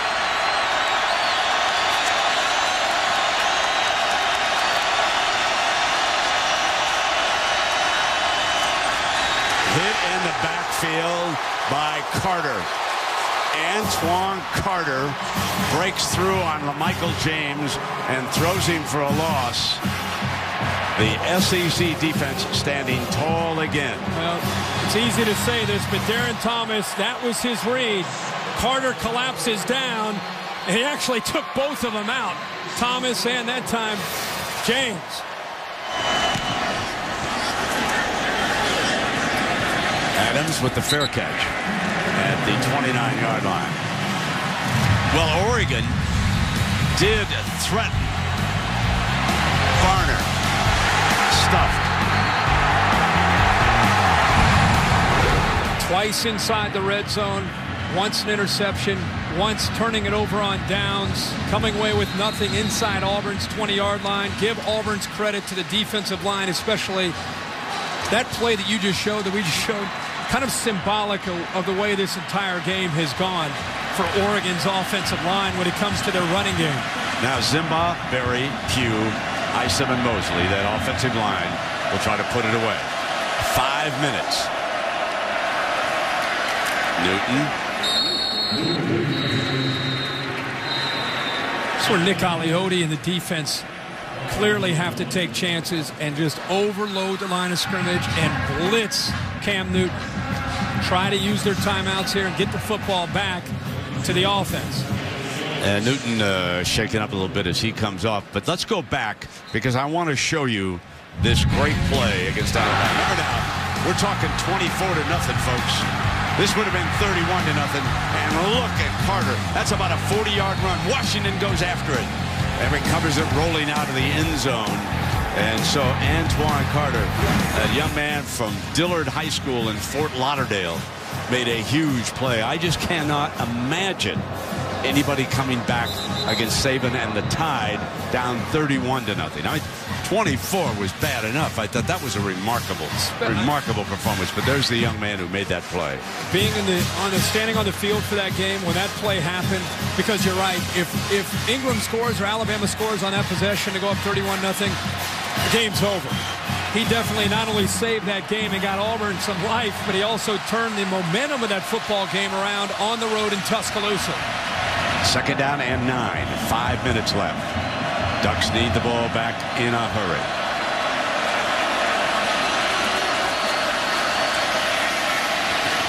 Fumble! And they've got it. Harris jumps on it. The big turnover. And there is a penalty flag. Hold on, the line judge threw a penalty flag.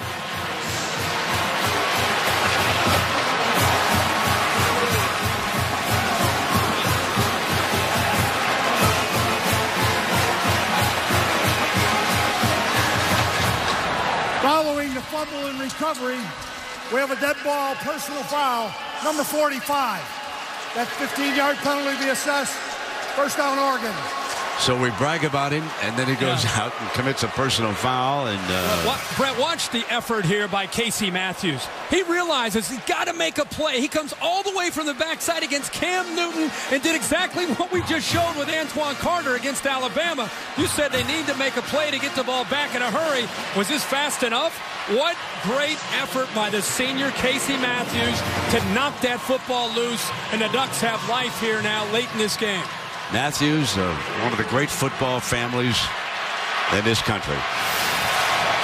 Son of Clay, who played great linebacker for the Browns. His brother's a star with the Green Bay Packers, going down to play Atlanta over the weekend, a playoff game. Now Darren Thomas. Here's Jeff Maehl. So number 23 has now become the go-to guy. Great read that time by Thomas. Soft coverage by Auburn. And right now, Oregon is thinking, hey, let's make the safe throw, the easy throw. If Auburn's going to crowd the line of scrimmage and crowd these wide receivers, Thomas eventually is going to have to take a chance and try to get behind them on single coverage. And the receiver's got to get separation.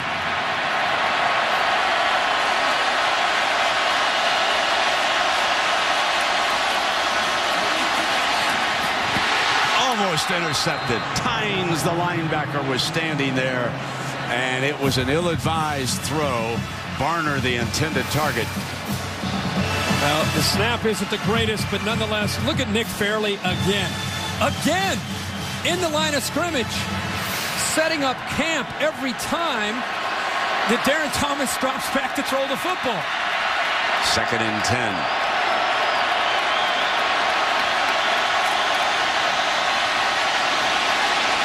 Thomas takes off, and he is out of bounds short of the first down. So here comes your 3rd down. You and I called some games last year with Ndamukong Suh, who just took Ames over as a defensive tackle. And I didn't know how long we would have to wait to see another Ndamukong Suh. Nick Fairley this year in college football has become that kind of player where he could take a game over as an enforcer in the middle of that Auburn defense.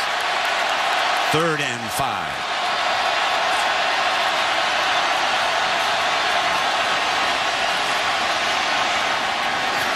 Incomplete, and it'll come to this 4th down. 2-A, the target had him open.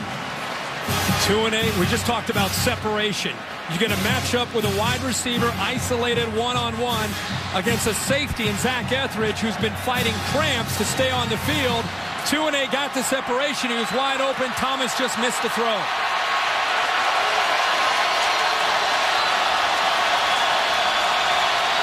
Obviously, Nick Fairley matched up over the left side of the offensive line between the left guard and the left tackle. Keep an eye on him.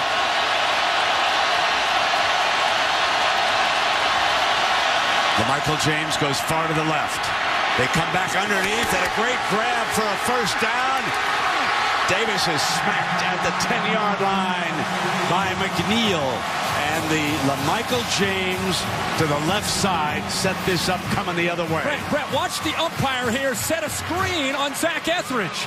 He's in play. He's part of the game. But the umpire sets a screen and frees Davis after he makes the catch to get the 1st down and then get downfield and down to the 10-yard line. Ducks need a touchdown and a 2-point conversion. Drop it down over the middle. Paulson upended at the 4-yard line and out of bounds. McNeil. Ducks have been inside the red zone and come away with nothing. Once an interception.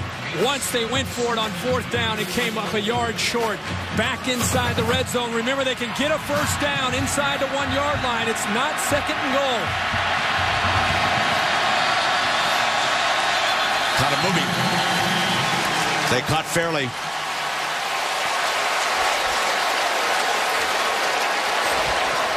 Offside with contact. Number 90 on the defense. Off the distance to the goal. Still 2nd down. Surprised we've not seen this a little bit earlier where you try, they're jumping the count a little bit. And a lot of times the offensive lineman will come back and tell the quarterback, hey, let's try to go with a freeze count to try to get them. That time it worked, and Jordan Holmes, the center, was pretty excited.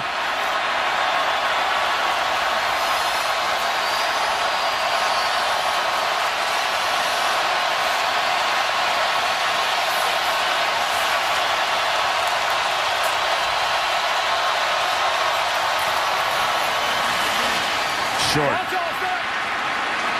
Stuffed. Mike McNeil, coming up from his safety spot. Tell you why it's important that Oregon hold on to their 2 timeouts. If they figure out a way to score down inside this 5-yard line of Auburn's, and they don't make the 2-point conversion, they need those timeouts to try to stop Auburn and get the ball back.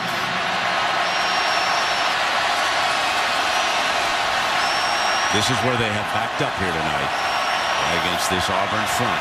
Thomas has got to fake it, get outside, and give him an option to run or throw. There's no success at all in the interior of this Auburn defense. Got to get outside. Timeout. Oh, that was big. Burn a timeout with 2 seconds on that clock. Those timeouts are so important.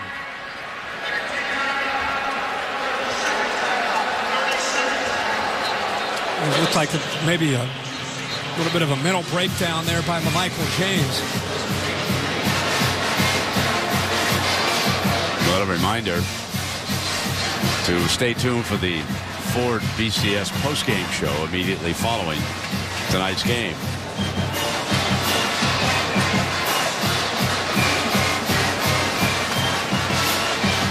There's the young man who forced the fumble by Newton. Casey Matthews was on the All Pac-10 first team. A year ago, he was on the second team. Had 3 interceptions this year at that middle linebacker spot.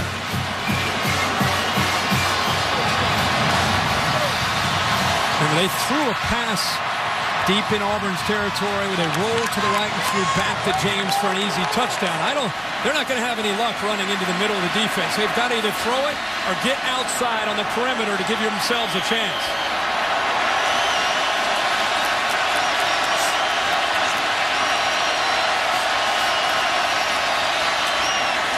Touchdown, Oregon. LaMichael James. Now the 2-point conversion.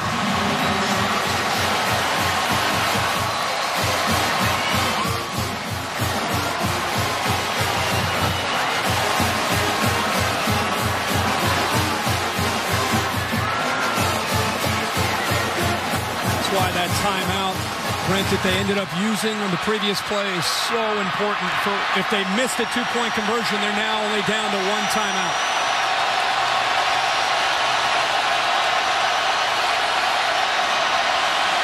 Runs down the snap, fires back for the 2.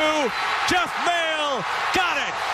We are deadlocked at 19.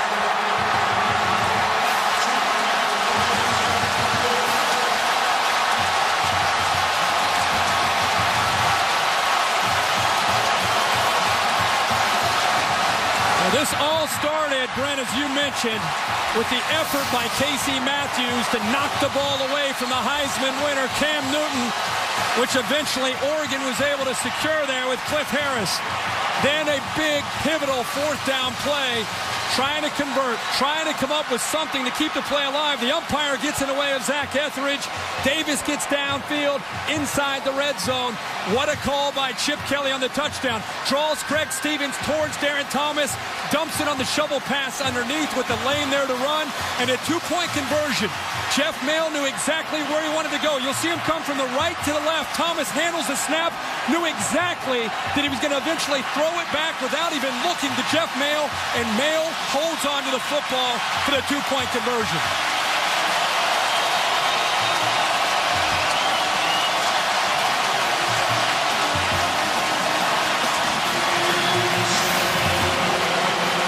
The only problem is now you gave Cam Newton 2:33 to go with 2 timeouts. So it is 10 o'clock Mountain Time here in the Phoenix, Arizona area. Those of you who are channel surfing, we welcome you. We are 2.5 minutes away from the second overtime in the history of the BCS National Championship. Washington from the 3. Busts the tackle, and he's down at the 25-yard line. And here comes Cam Newton, the Heisman Trophy winner. 2:27 and 2 timeouts. Gus Malzahn, the signal caller, alongside him. And here we go. This is the stage that Cam Newton wants. Game's tied. It's a year where you won the Heisman Trophy. He's been through so much adversity. He's got the game in his hands, the ball in his hands, trying to get a field goal or more to win this game for the Tigers.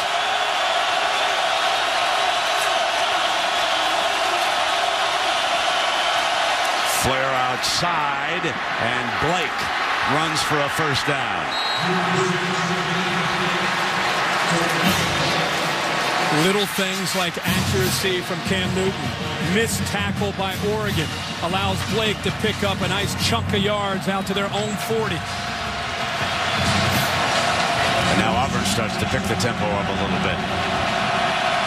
Remember, they have an excellent field goal specialist. Dyer, the freshman, is wrestled down at the 46-yard line. Pleasant, and he gets back up. Dyer gets back up. Was he not on the ground? Did he stay on top of Pleasant? The Ducks are saying, wait a minute, he was down. But everybody is moving up there. Brent, I think he would have stopped running if it weren't for his own sideline. His entire sideline told him to keep going. 37 yards. Let's take a look at this. His body is under review.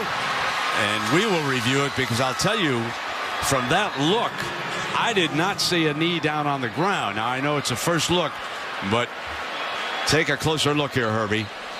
Well, he comes down on top. The right knee is the question. Absolutely. Absolutely. And again, because he was close to his own sideline, I think they encouraged him to keep running and not give up on the play. He was ready to stop right there. Then I think he heard people yelling, go, go, go. Officials never blew it dead on the field. The question is going to be, was the right leg down as Pleasant wrestled him to the ground? That will be the issue here.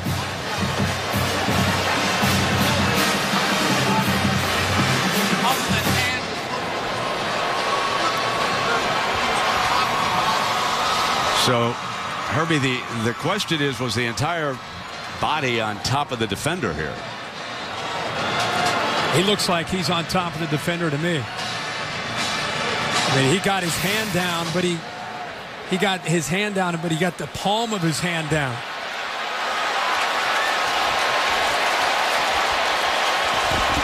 One of the biggest instant replay decisions we've seen in a BCS national championship game. The ball has been spotted at the Oregon 23-yard line. Right there. It looks like you can see daylight. Yeah, I think you're right. Derek Mobley and Bill Bonnell blowing up those pictures down in the truck are outstanding replay people down there rewinding the tape so you can get a closer look at it. And here comes the call of the night by this officiating crew right here. Steve Beckman will make the decision. Dave Perry gave us the rule, and here we go. Following the review, the ruling on the field stands. A 37-yard run in slow motion for Michael Dyer. And Auburn is back in business, and Dyer is now run for 123 yards. Good job by Dyer, and even a better job by the officiating crew. There have been 3 or 4 times there have been some close calls we've had to review, and every time they've had it called right on the field. That was a tough call to get that one right. And credit the Auburn sideline. Absolutely. They were fortunate that it was over there, and they told him, keep running, keep running. First down and 10. We are inside of 2 minutes. Dyer busting ahead across the 20. And remember what I told you about Wes Byram at the end of the first half. His career long is a 52-yarder. His long this season is a 48-yarder at Mississippi. Wes Byram is out of Fort Lauderdale, Florida. He is the all-time scoring leader at Auburn with more than 355 points. And he also has five game-winning field goals in his career. He has 2 of those this year. Now Cam Newton is just going to kill as much clock as he can and eventually get the ball to the middle of the field. And the freshman Michael Dyer from Little Rock, Arkansas, comes up big along with that Tiger defense. And now they'll center it up inside of a minute. We're looking at about a 35-yard field goal from here.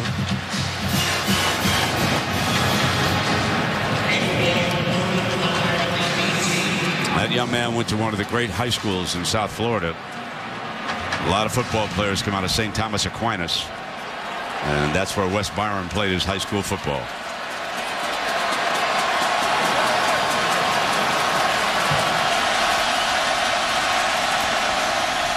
Dyer busts for the end zone, reaches for it, touchdown.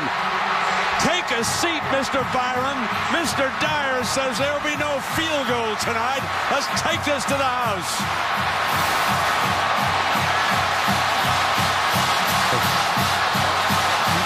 Dyer was he's got the right knee. The right knee looks like it may have been down. We have to see where the football was. This will be a great look right here.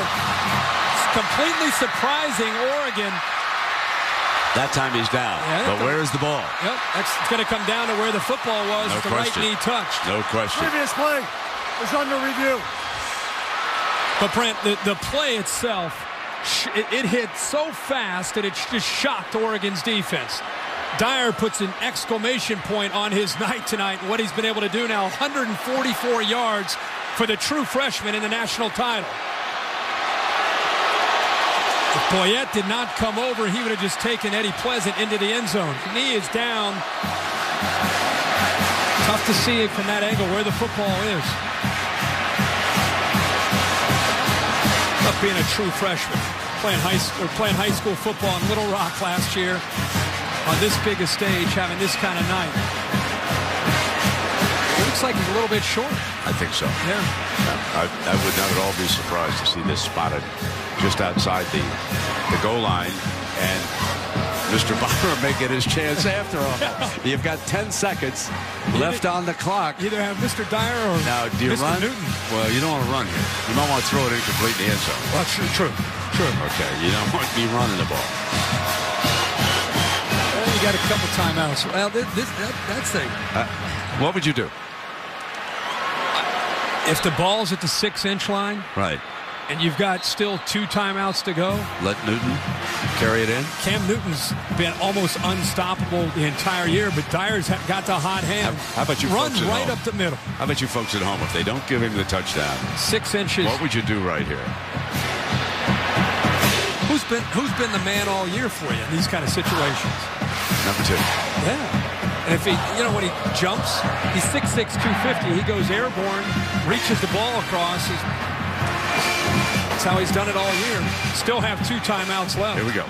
Following the review, it's been determined that the runner's knee was down. The ball was at the half-yard line. It'll be first goal at the half-yard line. The clock will start on the ready for play. What wonderful drama we've had here tonight. Because of the size advantage that Auburn has, 45 pounds per man up front. Right. You've got to just go right into the middle, right up between the right guard or left guard. Oh, they're kicking a field goal. Oh, my bad. What the heck? I thought maybe you were going to send Byram on a run up here now. Yeah. So here it comes. The senior for St. Thomas Aquinas, and timeout. They're called by the Ducks.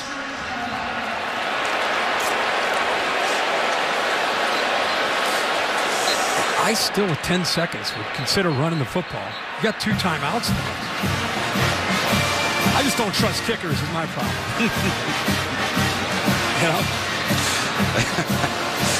You're not alone in the football community with that. He has 5 game-winning kicks in his career, 2 this year. He's used to it. He's a senior. He's made some big kicks.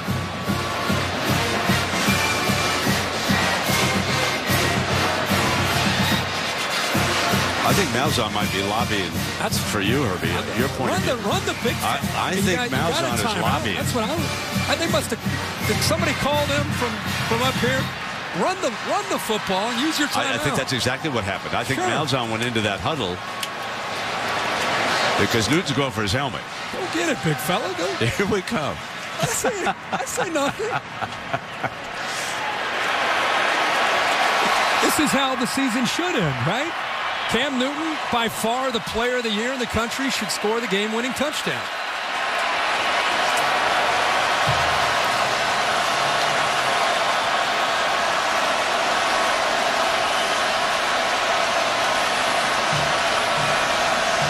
Oh, they're going to take time off the clock is what they're going to do here with this formation. Maybe. Make sure that Oregon doesn't have a chance to return the kickoff is what they're going to try to do. And he's tried to sneak in first of all and didn't make it, and now they've got to stop it. So now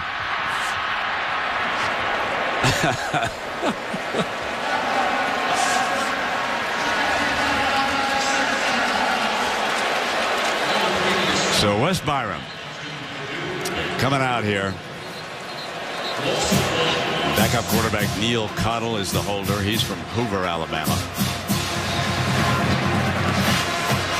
Young man from Georgia, Josh Harris. This is where, Brent, when you go to all these practices that you and I go to, you wonder, where's the snapper, where's the holder, where's the field goal kicker? They're usually inside playing video games in the air conditioning during 2 days. You hope that all the reps that they do all year, it just becomes automatic. It's not so much about Wes under these kind of circumstances in the kick. It's the snap and it's the hold. You want to make sure they get it down. This is for all the Tostitos.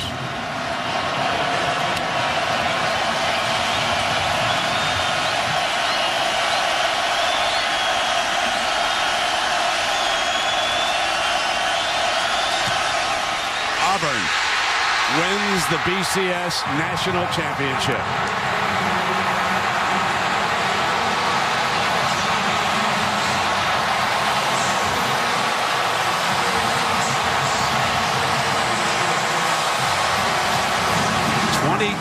To 19.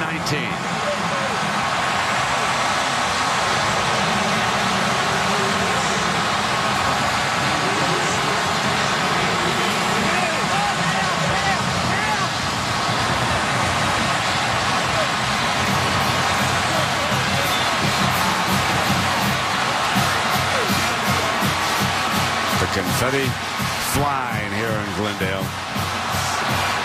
And the SEC has now won 5 consecutive BCS National Championships.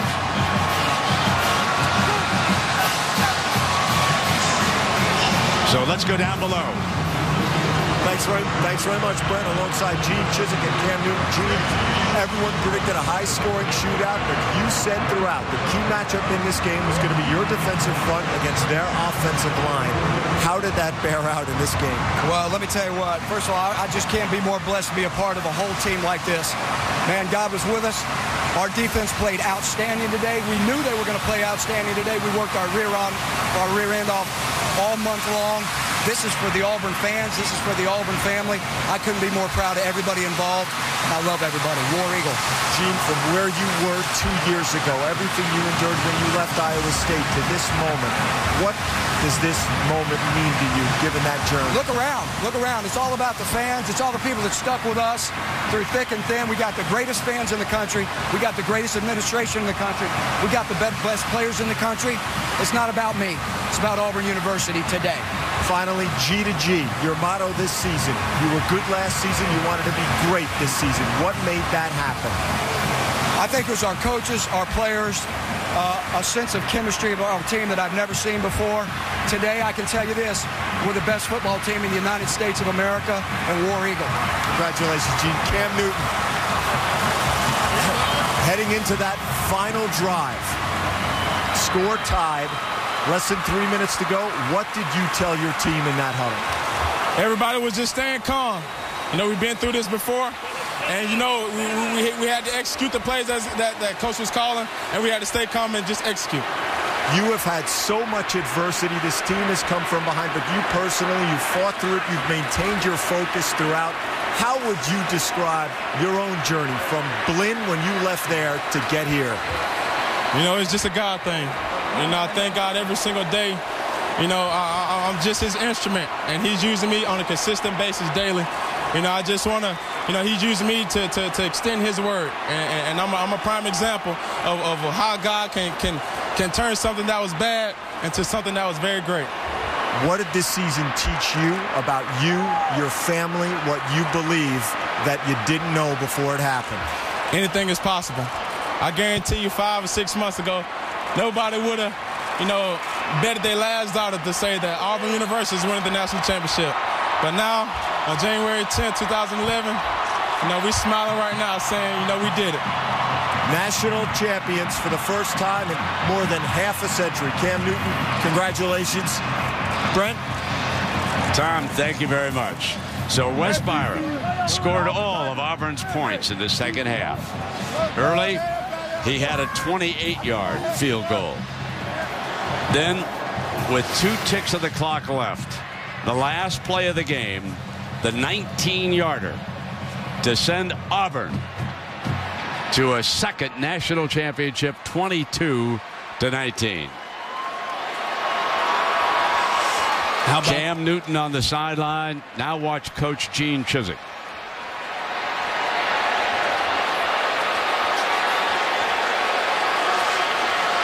And there's always another side.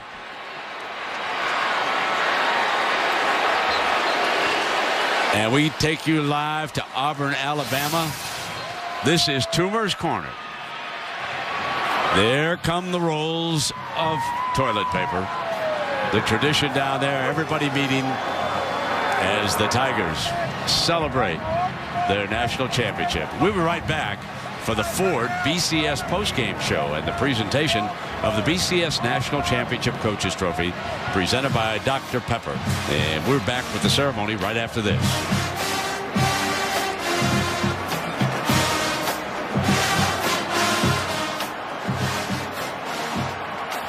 The Ford BCS postgame show is brought to you by the new 2011 Ford F-150.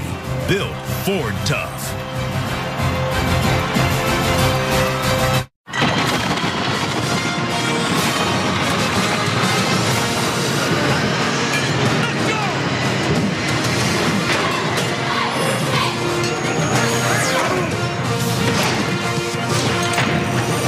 Welcome to the Ford BCS postgame show. So the Auburn faithful staying right here in the stands for the presentation of that championship trophy, and of course all the members of the media swarming around Cam Newton. And there are a few rolls that did not make it to Toomer's Corner. And for the first time since '57, the Auburn Tigers will host the championship trophy. And what a remarkable journey this young man had this year. With everything being said and written and speculated, he somehow just stayed on track and focused on the next game one at a time. 4 times this year, Auburn trailed by double digits. Somehow they came back and won all 4 games. And for the SEC, that's 5 in a row. 7-0 now in the BCS when they've had a chance in a national championship. If you go all the way back to when Florida played Florida State in '96, it's 8 in a row when a national championship's been on the line. Dominance continues. And it was that big defensive front. Nick Fairley, Antoine Carter, Zach Clayton, Michael Goggins, Nosa Igwe, Mike Blanc, Corey Lemonnier. What a night they had. So, time for the trophy presentation. Let's go down below to John Saunders. John. Brent, thanks a lot. First of all, congratulations to the Oregon Ducks on a great season. We also want to thank the longest running title sponsor in the BCS, Tostitos Frito-Lays. But it's time now to present the Coaches Trophy presented by Dr. Pepper, and Bill Hancock will do that, Executive Director of the BCS. Thank you, John. On behalf of the 11 conferences that manage the BCS, first I want to congratulate both of these fine teams on a great effort tonight and throughout the season. And now on behalf of the American Football Coaches Association, it's my honor to present the Coaches Trophy presented by Dr. Pepper to Coach Gene Chizik and the Auburn Tigers.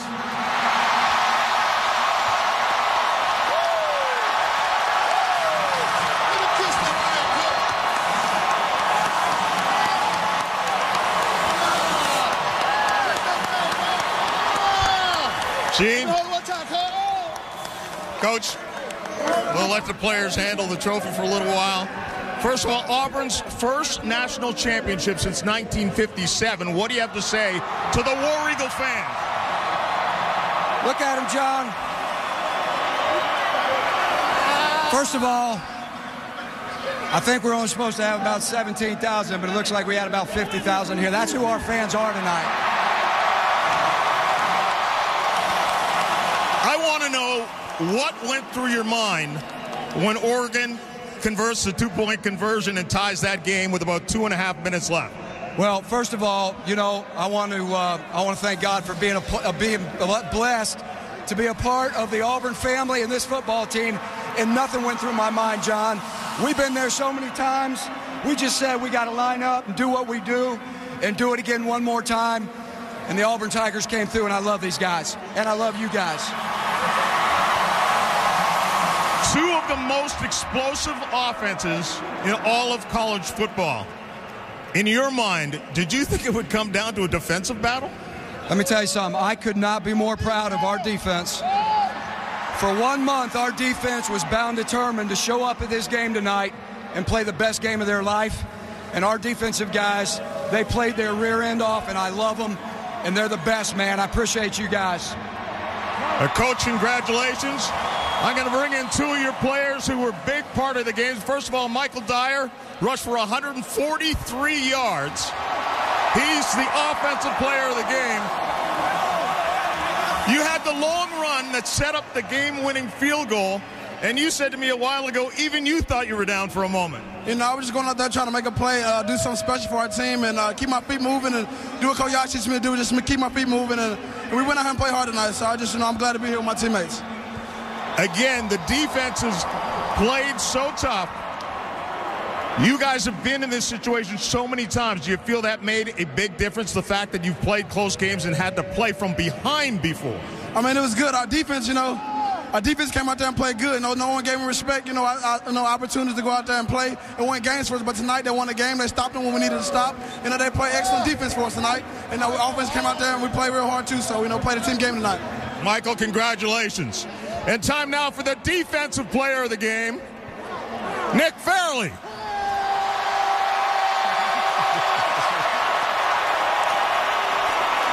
Big Nick Fairley, folks. 5 tackles behind the line of scrimmage, tackles for loss. You had a sack. You had the huge stop on that 4th down play. It just seemed like they were unable to block you. Well, they was unable to block the front four as a unit. Antoine Carter, he did a hell of a job out there on the end, Spencer Mike Bunk on the inside with me. Those guys, I got to give it to them for my seniors. We did it for y'all, baby. This is the highest scoring offense in college football, and they put only 19 points on the board against you guys. That's one thing as a defense this year, man. We bent a lot, but we never broke. And we came out here, we said we're going to hold their offense down. We know our offense is going to put on points, and we did that. Congratulations to you as well. Coach, going to bring you back in one more time for one last chance to address this Auburn crowd, and again on this national championship that goes to War Eagle. 53 years, baby. This is for you. War Eagle.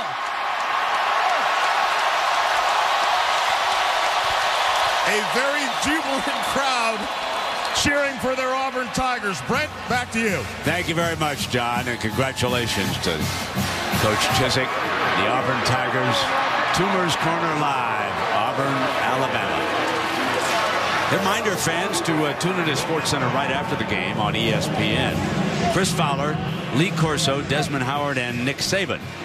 Chris Fowler and the gang will then have full post-game coverage, guests, press conference, analysis, and more. So, Herbie, you and I will come back. We'll wrap it up. I'll get your top 5 for next September. Just kidding. We'll be right back.